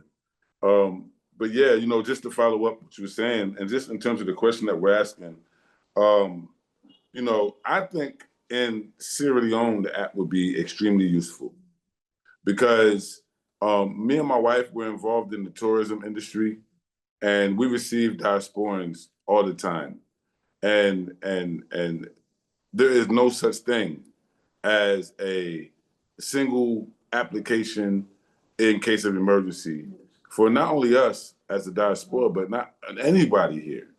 So I just really love the app. I want to emphasize that the app is for all of us, ASE or not.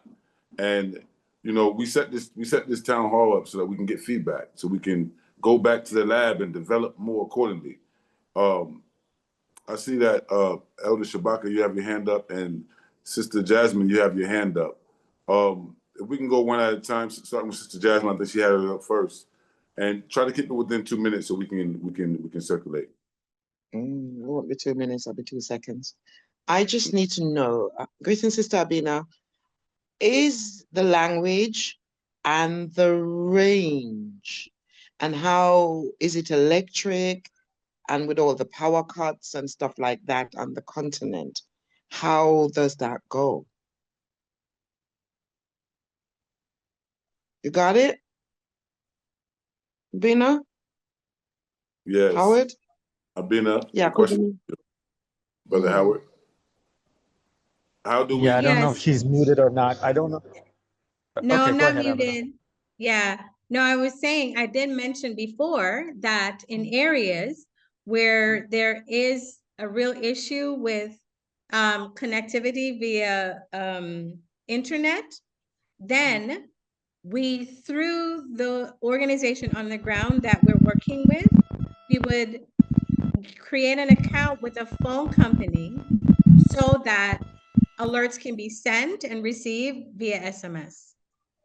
Right. Okay. Okay. Also, just Thank to add you. to that as well, just like you were saying earlier, Sister Jasmine, there will be offline components of our emergency response system. The ICE app is a tool that we want to use in the field to improve our response. But like what you were saying earlier, we want to have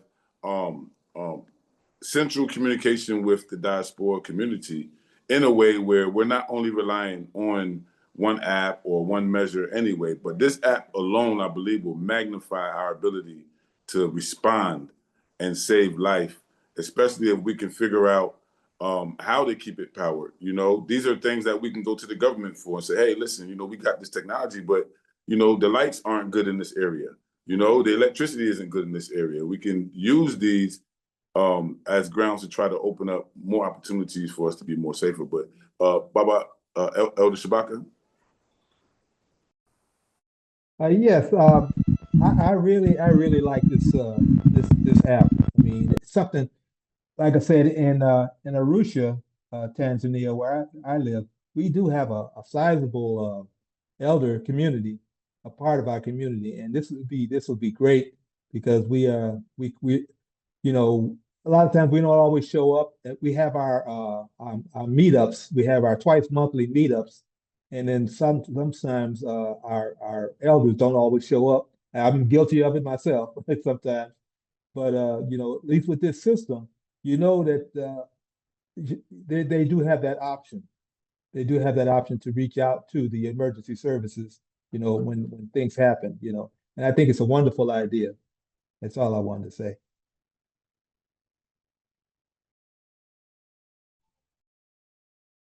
Thank you, Elder Shabaka.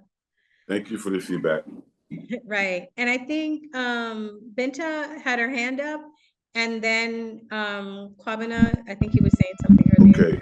I think Binta just went, but Katrina, you can unmute and you have the floor.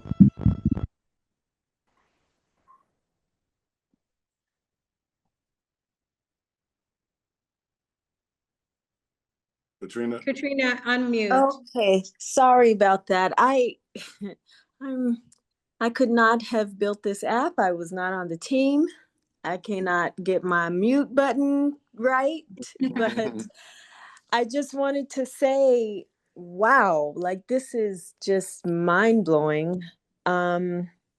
Super impressed. I have a lot of questions. I'm very interested in more details about how it works, but my gosh, this is an incredible system. And it's in fact, I'm viewing this as a piece of infrastructure. This is like a serious piece of infrastructure for us to build upon. I just can't emphasize that enough. I'm in Rwanda, and while every country seems to have different, you know, we all have different things that we're dealing with, you know, but I see this as something that even their government might even like. It would definitely be useful for us as, you know, those of us who are repatriating, and, you know, there's many fantastic applications. We do get in situations where we're not safe and we don't have these emergency systems that we're used to having access to. And this one, it just sounds like it would work really well, especially, you know, the fact that it can be customized. I mean, oh my gosh, I don't know what else we could ask for. Thank you so much for putting all of the work into this. It's just really an incredible offering. Praise God. Thank you. Thank you so much, Katrina. It's appreciated. Yeah, and I will be reaching out to you to help coordinate the Rwanda side. Okay? Yes. Yes, Thank ma'am. you. You're welcome. Yeah. It is an awesome app, Sister Bina and Brother Howard. Awesome, awesome application. I know we have bills to pay too, and we have to be able to make sure that we can develop this technology, that we bring about a future Africa where we invest in our intellectuals, our creators, and this is one of the areas that I believe, like Sister was just saying, we're talking about infrastructure. We're talking about making it better for everybody and finding those areas of collaboration that are no-brainers between the diaspora returning and the African countries we're returning to. We have to figure out how to collaborate to make the countries better that we return to. That's part of our reason for returning. You may feel like you're returning because you want to, but all of us are being called home, and there's a responsibility that comes along with it. Part of it is be safe. You know, our ancestors would want us to be safe out here. You know, be smart. We've been through some of the worst kind of conditions and terror that humanity has ever seen. We shouldn't be green at all. Very, very on point about how we move. And so there's just so many other areas. We're talking about also home security, you know, including solar lights, you know, that we can have when someone gets near our property, flick on them. There's so many things that we can use right now. Solar is becoming very, very popular all across all across the world, but increasingly across Africa. And so now we can have power in places that we didn't have it before. You know, the children can study at night with no problem because the solar light is working. So these are the things, the improvements that we're here to be a part of on the continent. We want to be a part of this transformation, this change. Sister Dorette, do you have something you want to say?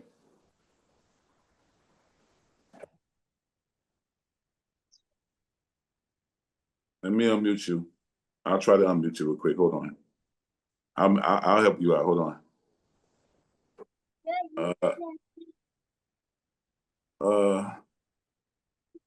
Is it working? Can you hear me now? Yes. Yeah. Yeah. Okay. Yeah. Greetings, everyone. Yeah, my name is Dorette, aka Penda, in Gambia, because I reside in the Gambia, but I'm in England at the moment visiting family. When you asked the question about would that app be good, is it an app? Going to be an app? Yes. Yeah. I think it would be a very good idea, but is it going to reach all different kind of regions? Because I live in Mahmuda, and then somebody lives in Gunjur, and somebody lives in Senegambia. Would it be accessible to everybody in different parts of the country? Yes. Yes, ma'am. Okay, that's lovely. Yeah, because where I live in a small village, a local village in the Gambia, in Mahmuda, and amongst the Fuller. It's a Fuller village. So I'm really in the midst of a local village. And although I do feel safe and everything, the area where I live, you know, that's where the situation happened with Sister Shanique, the sister who passed away, who got killed. And when that happened, because we have a local alcalde, like Sister Jasmine was saying, every area has a local alcalde, has a local chief. And any issues or any problems, you know, you're really supposed to go to them first, and then they can help assist you with things. So when that happened, my alcalde did call me and he said to me, look, because of what's happened now, we need to step up on the security. So when you've got visitors, we're asking people that when they've got visitors coming in, just ask them for their ID, come and introduce them to the alcalde so that he knows that there's a stranger in the village and he's coming to somebody specific still, you know, to put that little bit of safety in as well. As regards to the community in Gambia, because I have resided in Ethiopia as well as in Ghana, in Gambia. And in Gambia, I found that the community, especially the sisters, there is a community of sisters that do work together. You know, although in small pockets in different areas, you know, we do communicate with each other, and sisters do kind of keep a check on me, we keep a check on each other. If we need to go to certain places, we'll collectively do that together, organise, and we'll set up a temporary WhatsApp group, you know, to say when we're going to meet. And then when we get home, we always, you know, say to each other, make sure you just give me a call when you get home. You know, so there is a level of community. We sisters do visit each other. We invite each other to each other's houses. We set up swimming programs where the sisters who are qualified do those things. And we go out for dinners on birthdays. You know, we just organise, do lots of little organising things. So that I would say that there are communities happening, and there are sisters specifically, because in Gambia there's a lot of people that live alone as well. And even before certain things happened, there was already that community where if you go somewhere and it's far away from you are, the sister will always say, you know, you stay with me tonight. You can stay here and you can go back home tomorrow. So I just believe that with Gambia, and because everybody's kind of scattered around in different areas, you know, we kind of try and work collectively together still, you know. Whereas when I was in Ethiopia, everybody was kind of like in one place, and it was like it's all about security, mainly for themselves because what was going on there. And then I found a different contrast that being in Gambia, there is more of that family community living amongst the people who are returning home, you know. So it's a good thing. It's already been happening. And I know it's already happened in Ethiopia and it's happening in different countries that they have got small levels of security, but on a vast contract, it would be good. And I also think that people need to be not vetted, but interviewed on coming into Africa, because I know people come in for many different reasons, but a lot of people come in to bring the problems as well, you know. So, you know, I think it'd be nice so that there is a community that when people come in, we can kind of not vet them, but introduce ourselves to them, find out who they are, you know. Yeah. And then see if we can work with them together still, you know, because I think that's important as well. But overall, I think, yes, it would be very good, this app to be around Africa in the communities, because some of us live in built-up communities, and some of the sisters just live in a community where it's, the land's just new, and there may be one and two of them are there. Because when I moved to where I was, there was only it was a small village, and now it's developed in a big village. So, and that with development, that's where problems arise. Because I've noticed that now Gambia's been more developed, there's more issues like robberies and things like that still, because the people are seeing people coming in. And I also think, sorry, I'm going on, but I also think it's important that when we do go into places like Africa, it's nice to live in the community, the gated communities, but I think it's really important for us to live amongst the locals, because that's where we'll learn about this culture and the way things are run there, and to get to know people, and to also learn the language, even if it's good morning or good afternoon, just to let them know that we're interested, because we are coming into, although Africa is our home, to the Africans, they still see us as kind of like foreigners.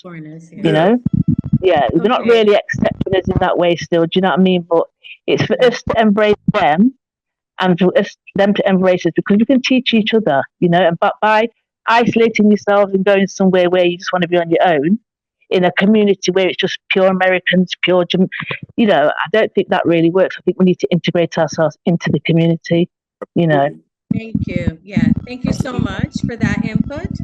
And I just want to add, this is one of the things that Brother Kwabena, but on here he has Howard James, can always speak to. One of the features of the application as well is when with whoever is the on the ground organization or grouping of people that we're working with, you can actually map out your geographic area. So that town you're talking about, you can actually go as wide as you want to know within this area, this is where we're working with. These are the hospitals in this area. These are the police stations. These are the fireplaces, or these are the organizations that we'll turn to, in an emergency. Yeah. So we have geolocation, tagging, and we have mapping. So that answers that question. Yes, thank you. All right, thank you. That's great. And then when you consider the fact that many of us will have different organizations that will be utilizing the app through, even a family could use the app. It doesn't have to be a large group of people. It's a perfect application. Maybe Grace Abina, while we're here, maybe you can talk about the future crowdfunder that will be starting to raise up the rest of the development resources. We've done some experimentation already. We've already been working to develop it so that it can be functional on the ground in our hands, but there's a little bit more left so that we can get it custom fitted for all of us, like what we're talking. But Sister Abina, maybe you can talk a little bit more about what the next step is with the ASE app. I know ASE Collective, we can't wait to put it to use, but if you can let the rest of us know as well. Yes. So right now it's something that we've been working on. I'll just give this backstory on and off for years. And not because it takes as long to do, but because as software developers, we work on projects, which that's how we eat. For this, it's a community-based thing that we're doing based on our experience and the need that we see in our community. We were at home one night when somebody broke into the house. And by the time we got this, and we're in a gated community, and by the time we got the guard at the gate, because we had to call him on his phone for him to come down two streets to our house, the perpetrator was already almost over the fence, So a lot of it, like I said, it's us doing it for us and for our community. So because of that, we've oftentimes have to put it on hold because of funding issues. And so right now, based on our relationship with ASE Collective, with us being in a situation where we now have an organization that can help us to get it out there, we've decided to start a crowdfunding campaign. And I had attempted to get that up and running before this meeting, but I was running into some issues where a lot of the crowdfunding platforms does not work in Tanzania. Some of them don't work in African countries, period. So I finally found one that does. And I'm hoping before I go to sleep tonight to finish the initial pages for the campaign. So for all of those who registered, you, as soon as I've done, you will get a link to look at the crowdfunding campaign, contribute. We are very close to being able to release it. We already have a team of 10 people that have been testing it with every new feature that we put in. So we need just some funding to get a couple of developers to pay them now, because everybody's been doing it voluntarily. And so to actually commit, because once you pay them, they're committed to work on this to get it up to the point where we can release it. We'll also have a testing phase, which we have people in Ghana, Gambia, Sierra Leone, Kenya, Tanzania, who are testing the application in their different areas with their various network connections and all of that. So we're getting, and one of the things we'll also want to do in the future is part of the customization is also getting the local language to be a part of some of the prompts and stuff like that. So there is, I would say, a little bit of work left to be done for us to get to start using it. However, there is much more that we have in terms of building it out, making it much more robust. And, you know, again, like even building much more customization, like languages, for instance. So please, as soon as I launch the crowdfunding, I'm asking you all to contribute, to share, because as you all know, this is something that's needed. We have the expertise to get it done. And so we just need a little bit of funding to absolutely to be able to hire the qualified people to get us to market. Thanks. Thank you too. Thank you. Thank you and the team for even putting in the work, putting in the effort. Like you said, it's one thing to have a passion and do it for passion, but you can only go so far with passion. You need some paper, you need some currency, you need some real support so you can get people working. And this app is needed everywhere African people are. I'm not, as you're talking, I'm thinking that we need it in my neighborhood in America, because even the EMT there is slow. They don't come till you bleed out. We need more people trained in emergency services where I live at in America. Somebody gets shot, we don't know how to stop the bleeding, right? And so I just want to really appreciate the app. I think the app is something that is coming down from the ancestors for us. It's a download, absolutely. And so I would be remiss if I do not acknowledge the software architect and developer, Mr. Kwabena, Howard James. Mm-hmm. He is my husband and business partner, and we have been just putting all kinds of our experience and knowledge and expertise into this. So Howard, thank you for all of the hours that you put into this without getting paid. Yeah. So please just say hello, Mr. Thank you, Brother Howard. Thank you, Kwabena. We appreciate you, brother. Karibu sana, and thank you for all the work that you all do too. It's one strong. Asante sana. Yeah, man. Asante sana. Howard, Sister Iman. All right. So, lastly, what I'd like to do is we're going to be closing out here, but before we close out, we just highlight some of the points that was raised today. I think this was a great town hall, considering that it's virtual and we're not physically there. I feel like we are physically present. I feel like we're all on the one with this. We understand the necessity of responding to our own emergencies and being self-determined and really taking on this campaign. I really like the aspect that we're dealing with town halls. So we're dealing with participatory democracy. And we're also dealing with consensus building before we make important decisions. So this process of town halls and developing technology and building teams and providing training, it's going to progressively pick up. I don't want to sell wolf tickets here and say, oh, well, we're doing everything right now. But we are working towards these goals. And what we lack is we need more personnel. We need more human resources, more ideal, more people with a few hours a month to chop it up with us, to build, people who are willing to implement where they are. Extend our expertise. Exactly. Offer your expertise. And it's important because even if we start now, this is something that's going to be ongoing. Our children and grandchildren will come to Africa and need this system. Right. And so we're just starting. Mama Jalika always says, this is not something that we're doing for money. This is not about fame or fortune.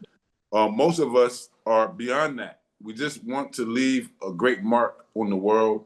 We just want to make sure that our grandbabies say, wow, my grandmother, my grandfather was involved in that, and want to get involved themselves. So it's just about keeping the movement going.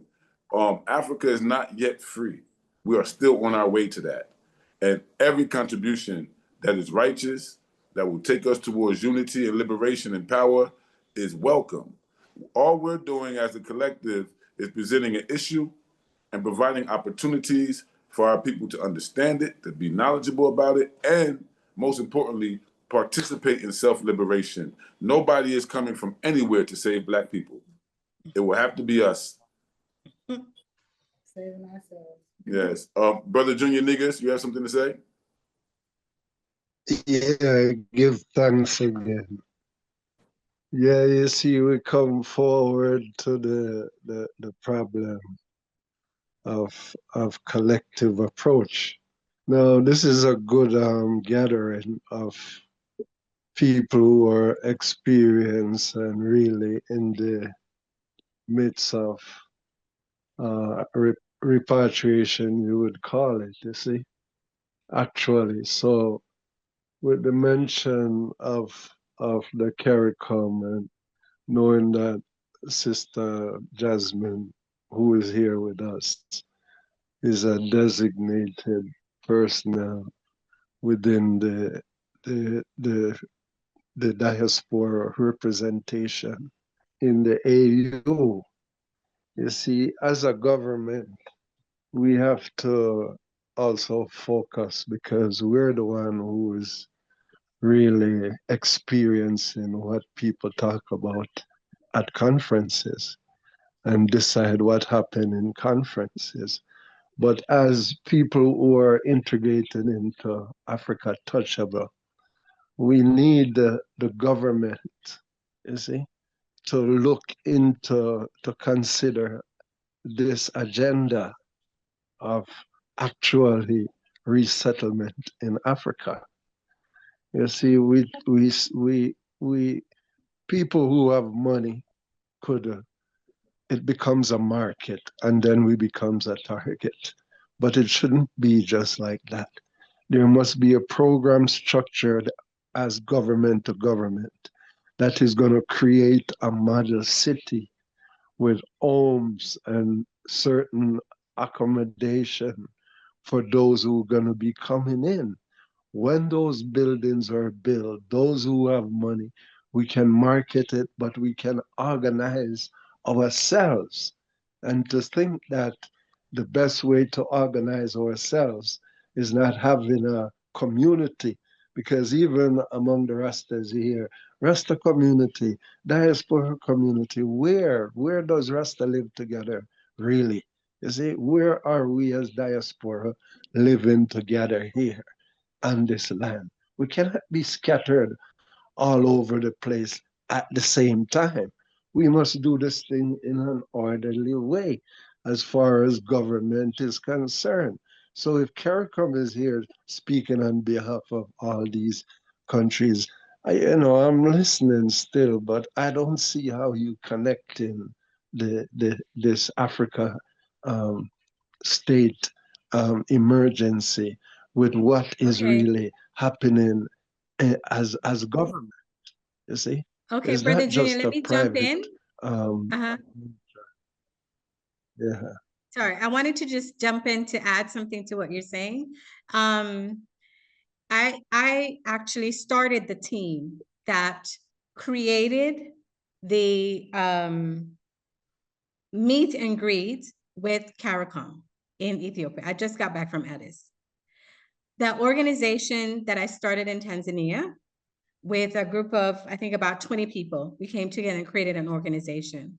This organization is a part of ECOSOC, national chapter in Tanzania.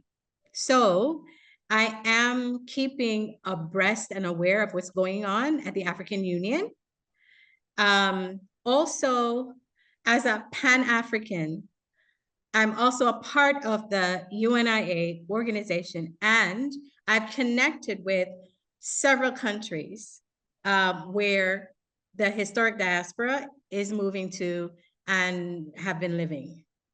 So I'm just letting you know that I understand what you're saying in terms of community organizing, creating institutions and stuff like that. On ASE Collective, many of all of us who are on the, let's say, the board of the organization are doing just that. And what we will do is, if you have an organization in South Africa or wherever you are, and we'll be able to liaise with that organization to work with whatever ASE is doing, drop the link, the contact information, email, phone number in the chat, and we'll follow up with you afterwards. But I understand what you're saying, and I wanted to let you know that we're already on that. So Yeah, thank you so much. Yeah, I'm glad you said that, because it's a legitimate concern. You know, we have these bodies that claim to represent us, and we don't really have connections with them. And so from the outside, it looks a certain way. But I'm glad that you was able to assure the brother that there's people like really who are serious Pan-Africanists that are on the ground doing the work that's expected of us, that's also leading this process towards, you know, the ultimate solution. Everybody isn't suspect. Some of us have been giving the bulk of our lives to African liberation, and that's what drove us home. We're not here just for a vacation. It's not just, oh, we want to be here taking advantage of natives. For myself, I've been in Sierra Leone for 12 years. I came here to work. I came here to build Pan-Africanism. I came here to work with the people. Currently, our organization is one of 12 organizations within Sierra Leone that make up a coalition of Pan-African organizations, including Rastafarian organizations. Here you have the Wise Men of the East, you have 12 tribes, you have different groups, but we come together as one locally to solve problems. So even though we're here today for ASE Townhall Meeting, each and every one of us who's bringing this program to you are involved in multiple areas of the work. We're not just here trying to sell ASE Collective to people who, you know, without any credibility. We do belong to legitimate organizations. We have been doing this work. Some people would rather stay on the sideline and not get involved and criticize, but we'd rather get in the game and try our best to make the system work for us. And so far, so good, because the dialogue is open. Like you said, Sister Bina, you created an organization with 20 people in Tanzania that has been able to connect directly with the infrastructure of the region. And we have a platform. We can discuss, we can communicate, we can build relations. We don't have to sit on the outside and critique and criticize what we can actually be a part of and participate in. So I hear everything you're saying, Brother Junior. Trust me, man, I'm very, very, very suspicious of people misrepresenting Pan-Africanism. Very, very sensitive to people who are coming home without any care for how we land, or any care or any concern for how we build relationships with the people on the ground. Me, I've joined a clan. I've been here completely. I can speak the native language, everything. So we're people who have done what we're seeking to assist people in doing. Genuinely, no one's paying us. There's no paycheck at the end of this. And so That's the genuineness of it. There's other people who are concerned with safety and security, and they doing their thing with the people that surround them in small groups. This solution is something that we want to build to the global level. We want the whole African world to know that it's our responsibility to bring about a secure and safe Africa, not only for the diaspora, but for all of us. This is a great contribution that we can use. Talk about cultural exchange. There's exchange of other information as well. What about security exchange, right? And I want to just jump in, Chief, to say, anybody who's heard me speak, one of the things I always refer to in my presentations is that just like on the fly.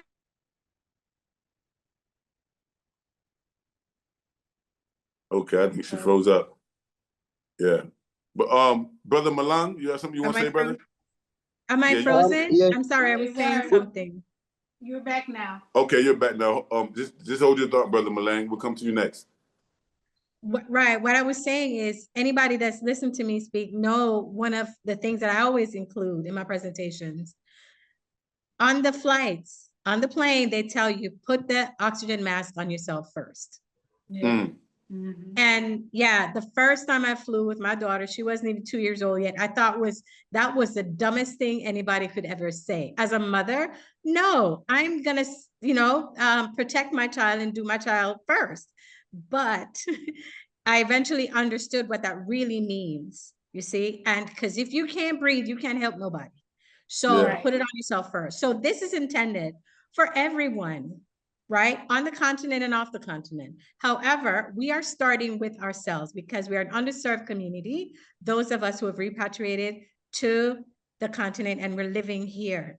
And this is no shame on any of the governments of the countries that we're living in that causes us to be underserved. It's just our situation, right? Many of us don't know which tribe we're from. We don't speak the language. The culture is different and all of that. So, you know what I'm saying? So we have to put the oxygen mask. This is one of those situations where we're going to put it on ourselves first. That's why we're targeting the repats or the African diaspora who has come back home to the continent. Right. You see? And we are going to test it amongst ourselves. We're going to make it be the best system that we have. Because again, the ASE application is a tool within a system. We're going to create that. And then that way, now we're ready to say, okay, the group over here, this is what we have done. This is how we've done it.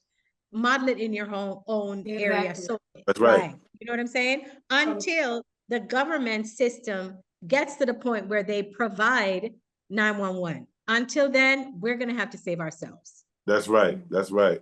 Brother Malang, you and then Sister Deborah afterwards. Thank you. Malang? Unmute. Good evening. Good evening, brother. And good afternoon from different places. I am from the Gambia right now. I am introduced to ASE by Jalika and Zeb. I came to know them. And then my job is I work as an immigration officer in the Gambia. So I once had a meeting with them, a small meeting, and then a lot of things were discussed during that one. The rather unfortunate one thing that was not possible was to meet my director. When the arrangement was done, then he was also engaged on another official mission until Zeb have to leave. But nonetheless, still we are discussing with him for him to meet two of them to see that the people of ASE or the returnees can also be considered in many ways. We have a lot of things in place. I believe that will help them. That is, we are amending our constitution, which will cover a lot of things for people that are returnees. But nonetheless, my hope, what I'm hoping for most, and then I will be very delighted if that happens, is for Jalika and Zeb to meet the overall boss of the department and then discuss more about it in the soonest possible time so that they can come back to you people and then tell you what the Gambia has for them As of now, this is what I have. Sorry again, I was a bit late to attend the meeting due to some official engagements. You know, today is Saturday, we don't work here.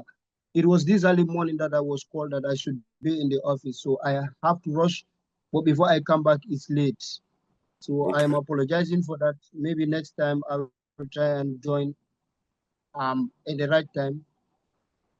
My apology. Thank you very much. Thank you, Brother Malang. Brother Malang, I have some words for you, brother. First, I want to thank you, right? Secondly, I want to say we need more of you. We need more people like you that will take us by the hand and take us to the right place. As you know, there's a lot of people out there who would like to take advantage of us. But I appreciate you for being a righteous brother who understood the assignment. And I'm just looking forward to the ultimate connection. And you yourself, you should join the ASE Collective. You should come on board. This is not only for Africans from the diaspora. This is for all of us, my brother. We are Africans. You look like my family. That's what you look like. You look like one of my cousins. So there's no difference between me and you. We just have to work together. You in the immigration, we in ASE, we work together, man. We make Gambia a safe place. Gambia's image has suffered among the diaspora because of the violence and because of the crime. We know that it's not the Gambia people fault. Even the system is overwhelmed. The politics is too big to blame one party or one person. But at the same time, it's going to take regular citizens, regular Africans like you and I, regular people, to take this initiative and do what we have to do, because at the end of the day, the people govern themselves. Where the system doesn't work, we govern ourselves. And we need more. I would say thank you so much, brother. I'll be praying for you, because what you're doing is what we pray to happen when we return. Before we come home, we want to meet people like you, my brother. We want to meet the brothers and sisters that can say, hey, man, you're my people. Let me help you. So let's keep it open. And I hope that, you'll find an opportunity to join the team officially as well. So we can make this real Pan-Africanism happen, Yep, hopefully I will. I do have a connection with Jalika and Zeb, so we are always communicating. Then she will tell me more about it, and then I will also disseminate the information to the grassroots level, especially at my workplace. Definitely, we are willing to help. These are our brothers and sisters that left due to one condition or the other. But nonetheless, it should not be like they have to be neglected when they are here, or they have to be like strangers. They need to know what is happening in the community and in the society as well. What are the do's and the don'ts? Okay, I spoke to her that those that are in the Gambia, that they want to do their natural, that they want to do their residential permits and other things, let them just contact me. I will give them the guidelines that they need until whatever they want, and then they edit in the country. We have a policy that we are trying to go away with, that anybody who is not born in the Gambia, is not a citizen of the Gambia, you must be paying your residential permits for a number of years, rather, that is 15 years. But we are praying that the National Assembly approve the new bill that we have, which is going to eradicate that. Like anytime sooner you come to the Gambia, you can apply for that, the citizenship, and then the president will give the final approval through the immigration. So we are working on that. And then I am definitely happy that Jalika and Zeb, they are doing well in the Gambia. They are down to the ground, and then they are meeting the people in the community, because I am one of them. Where I live is very far from where Jalika lives. So I live in Tujareng, Jalika lives in Gunjur. But we have a good connection. So now distance is no more a problem between me and Jalika. Thank you very much. Thank you again, Brother Malang. We appreciate you. Mama Deborah, I think you had something you want to say. I am so full of hope, joy, pride, and just the expectation that we're going to be doing what we have been called to do for many, many years. And that is, I think that we are integral to the liberation of the continent of Africa. I truly believe that through the depths of my soul. And I want to see, we have to flip the narrative, because right now, China, Russia, whomever, US, France are seen as the people, the countries that are helping the African continent. And yet we see those efforts are not really bearing the fruits that they should have been bearing. So I'm almost in tears because the Jameses, I can't tell you how much you have impressed me with your work. ASE Collective, thank you for doing what you are doing. Thank you for giving old people like me some hope that, you know, we're going to make the change that we, as Black people everywhere need. We need a place that where we are home, where we are safe, where we are productive, where we are making contributions. You know, that's what my life has been about. And I'm at the end now, but I sure want to see us make some important steps there before I go on to the next chapter. That's right. So I just want to thank you. I want to just say that. And I also want to say, Timney, so you're with my people. and I really would love someone from ASE who is Timney to give me a call because I've got some business there, some unfinished business that I need some help with. Thank you so much. No problem. No problem. Thank you very much. We've been assisting with the citizenships since they first started. My wife and I are the group or the first people to go spark the conversation about a DNA-based citizenship path for the African diaspora. And even now, now they've opened it up to different people from different DNAs. That's because there's people on the ground actually advocating. You don't get to see our faces. You don't get to know our names, but we've been here the whole time, explaining to them how they need to help us. Vetting, getting to know what people in the government we can work with, who we can trust. Just because someone's in the government doesn't mean you can trust them. Just because someone's in a uniform or a suit doesn't mean that they're trustworthy. Not only in the West, but in Africa as well. And so, we do our due diligence, and we'll contact you directly, Sister Deborah, because I know Timney people. I love Timney people. Myself, I'm Mandinka. I have connections to the Mende people here, but I belong to the Mandinka group. And the Mandinka and the Timney are like cousins. They're like first cousins. So yeah, I love Timney. I love the culture, love the food, love the people. We'll definitely talk. We'll reach out to you directly. Yeah. Right. So Brother Junior, you have a last statement?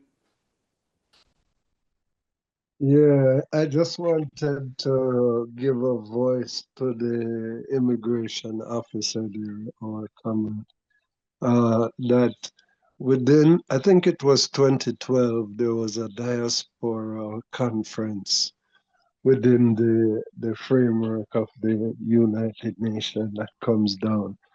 And through that, there is a clause that is accessible to each country. Ghana is using that clause, where what we would like is to seek out a way, how do we get citizenship as descendants who was forcefully. That is how we would like to approach, and it's in the system if the Home Office knows how to go about that, you see, because even here it's not being activated. But it's an insult for I and I to come to Africa and be told we have to wait 5 years to be citizen, or going through all these things. It's a big insult, you know. And I hear the I say that we should really, well, it slipped me there, but I'll leave it there now. But I wanted to comment on something you had mentioned. No, I think absolutely correct. It takes dialogue. It takes dialogue. We have to have small groups that can go and meet with the right people and open the dialogue. If we're not dialoguing, we're not getting anything done. We're complaining from the outside. Go ahead, Sister Grace. Sister Bina. Yeah, no, I just wanted to say that, this Malang is specifically from Gambia. And one of the things as idealistically as we want to look at it, Africa is not a country, it's a continent. And each of these states have their own laws, their own constitution. What the elder's referring to, I think I have an idea, and a lot, it can be found in many of the constitutions of the country. So it's really up to, like you said, the government to address that. This is not that though. But in organizing ourselves and putting these things in place, we can now, it puts us in a better position to now have a discussion with whether it's the Minister of Home Affairs or the MOFA, Ministry of Foreign Affairs or whatever, you know what I'm saying? So eventually that's on as a larger issue. That's on our agenda as well. And I'm sure what we're doing here can help us to get further. But that, and a lot of the other African countries, everybody's going through the same thing, everybody. We in Tanzania, we just got a press release that immigration is going to be going to many companies and homes to check on people's resident permit and work permit and whatnot. So you know what I'm saying? There's just a lot going on in that area, but we are in our different organizations. We are keeping abreast of what's going on the ground. We are contributing to that conversation where we can get residency or citizenship. Based on the needs of those who are. So we're working on that outside of ASE Collective. Yeah, at the bigger level. All right. So I think the question of citizenship and return is a large question, for sure. So we're about to wrap. We're about to close up, guys. I want to make Brother Malang, you have something else to say real quick before we close out?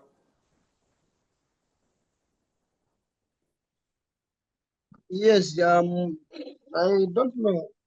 Junior, I just want to have a little response to what Junior has said, or clarification rather, let me call it that way. It's definitely disgusting what he has said. That's the fact of the matter. Whether we agreed on it or not, it's disgusting to see your brother telling him that you have to wait for a number of years. I think I've made it here that we have made another bill that is going to our National Assembly. So these are some of the things that we have covered.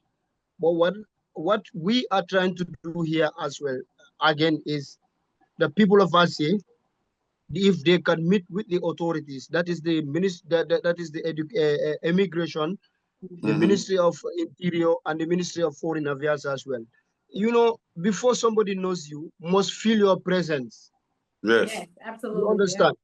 Okay, if we have ASE here, and it is only at the grassroots level, it is not up to those people, their knowledge. It's going to be very difficult for them to be included in anything. But I know Jalika and Zeb are doing well, and they are trying to meet these people. It's just a matter of time. It will be done hopefully very soon. When that happens, then lot of things on the ground will be uprooted, and then a lot of things as well will be given to them. I believe that will happen. Thank you very much. Thank you, brother. Thank you so much. Thank you, brother. Yep. And you're right, 100%. brother. You're right, because if you look right now, all right. Sierra Leone has policy, Ghana has policy, Benin just rolled their policy out, Guinea-Bissau has policy, Burkina Faso has policy. The ASE Collective had an opportunity to do an interview with the Mali ambassador to the U.S., ASE Collective, and he was telling us that they open too, but no one has gone there and started the official dialogue. And so this is something that comes along with being a representative of the diaspora on the continent. We can walk in the offices. We can go and talk to the people. I met Mama Abina actually working on Rights to Return Alliance. Us knowing that, there's a wave of people coming home because of COVID. We have to go and start these communications with the governments. And then, of course, people came and they ran right around us and tried to do their own thing. But today, we understand that that was an error, and that we have to make sure that we strengthen the relationships with the people on the ground. Not only the governments, but the actual people. We've done cleanups here. We've done big farming here.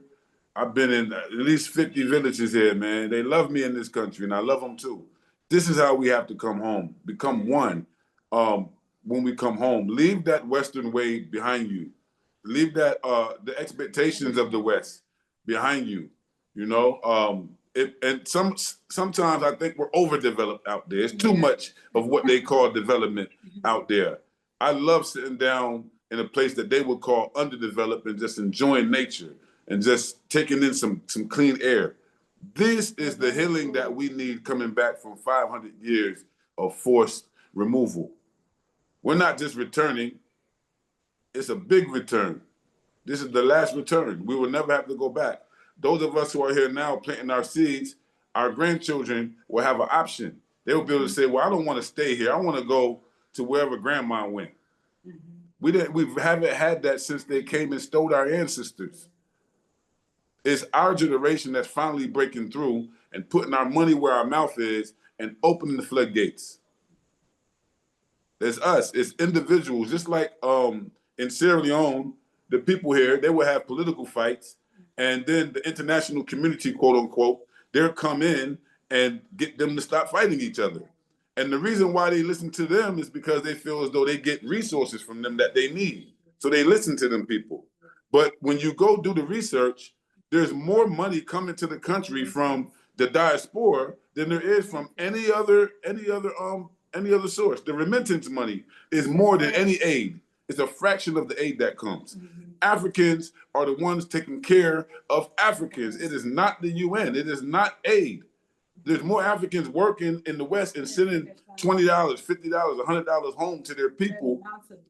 It's way more than what they've done. We need to increase that and reduce their aid.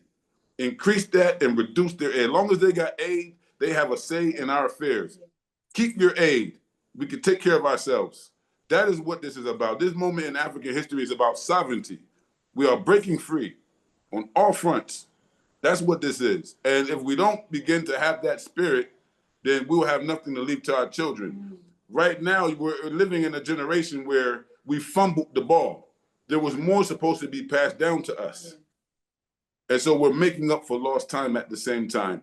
I really just want to appreciate everybody for making the time to be here on our first ASE Collective Virtual Town Hall. Our plan is to do it quarterly. Next time we might have a different subject matter, we might have a different presentation. We don't know because we're democratic. We want you guys to join so we can figure out the next moves together in organized fashion, not at this town hall, but we meet once a month and we chop it up every day. So get on board. It's a family affair. No one is here to hurt each other. Look inside the chat. That's where you can go. Leave your information there. Leave your information there. We'll be in contact with you. Also want to thank my team as well.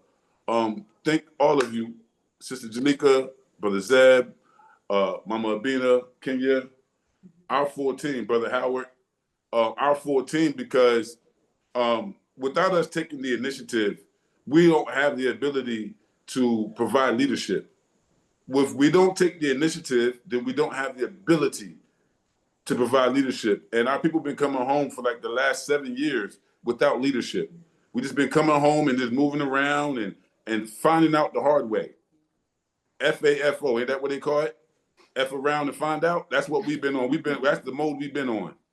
And it's a part of the African brothers and sisters on the continent have to know that regardless of where we come from in the diaspora, we're Africans. And that we have an attitude problem because we out there in the West. Now the West is nasty, so we have to think a certain way and behave a certain way while we out there. When we come home, we don't want to think and behave like that, but it's still there. It's still there a little bit. So don't be afraid to criticize and say, hey man, we don't do that here in Africa. Teach us too. I want to know, because they stole that from us. They stole that from us. There's no way we have this knowledge. They stole it from our ancestors and we never got it passed down to us. So we want this relationship. If we can't come together and unite around safety and security of our people, make sure everybody can live a little safer, then what are we talking about if we're talking about freedom? The first freedom is the freedom to live. The first freedom is the freedom of your property and your safety and security. We don't need governments for that. We need each other. So with that, I want to pass to my team. If y'all have any last words before we get out of here, now is the time. Jalika, Zeb. Okay, Tina. I'll start first. Okay, I'll go since my mic is open. Okay, go ahead. Okay, I want to start first by saying I thank everyone for taking their time out on this lovely Saturday to join us for this first virtual town hall meeting. We're looking forward to connecting with you. We do have a link inside the group. You can click that link, and where it says members, become a member, you can join if you want. No pressure. But however, the more the merrier. It is a volunteer position, so you're free to join. And there's an application that you can specify what your areas of interest are. Yeah. So I'll just say that. Whatever team you want to join, you can let us know. You say, man, I want to do international coordinating. I'm an organizer. I want to do diplomacy. I want to go talk to the immigration. I want to do what Zeb and Jalika do. I want to be on the ground. Or, I have skills in creating artwork. I'm good at public relations. I'm good at dealing with the press and the media and popularizing things. I'm a marketer. I'm an advertiser. Yeah. Fine, we need you there too. Mental health. If you have worked with people in distress and you have some special training and knowing how to deal with our people when we need mental relief, we need you. There's no way for us to have these three teams without the people to man those teams. But we start with these three areas. Maybe in the future we say we need another team for another reason. Yeah. But these are the three teams we start with. All right? Sister Amina? Yes, I just want to say, echo what you said earlier. Thank you all so much for joining the conversation, and for especially to those who have expressed their desire to come on board. If there is any from Tanzania, Karibu Sana, I'm so glad that you are now a part of this extended family that 6th Region TZ has been creating and participating in. So again, welcome on board. And the links are in the chat. Leave your contact information. I'm gonna make sure I save the chat, and I'll follow up with you. And so Team Ashe, Asante Sana, Medase Pa, Amasaganalo, all of the languages that I know, all of them. Thank you so much. Yeah. Thank you too. Mama Jalika. Yeah, I just really want to put forward exactly what Sister Kenya said, Sister Abina said, but I also really want to say thank you, all of the participants today. Congratulate yourselves for taking time out to come and listen. Yes, to come and listen, and hopefully we will together do what we need to do here in Ashe. Yes, that's it. Thank you. Brother Zeb. Yes, I'd like to thank everyone also for coming here today and listening, and hopefully this can continue for much, much longer in the future. Also, it's nice when we all, I mean, I'm just echoing the sentiments of what people have been saying. It's nice for us to, we're back in Africa, and it's nice we can kick up our foot and fold our arms and feel good and, like it's a holiday, but there's work to be done, and it will take time. And I see ourselves as pioneers. It's there's a reason why we are back, and I think what we are starting and what we are going to see is something which is going to be a legacy for the future for all of us. So yes, that's what I'd like to say. Thank you all again. Ashe, thank you so much. So we're getting out of here now, y'all. Thank y'all so much. We've been here for 3 hours. Y'all been patient. Y'all been contributing to the dialogue. We will continue to do this, and we will be in contact with y'all. We've already created a WhatsApp group to add you to once we're, once you're ready. So let the dialogue continue. This conversation has been recorded. It will go up. People will have opportunity to see what we said here today and have opportunity to chime in, we'll make sure you guys have the link to that as well, so you can share it to your friends and family as well. It's up to us. Nobody will help us if we can't help ourselves. Thank you.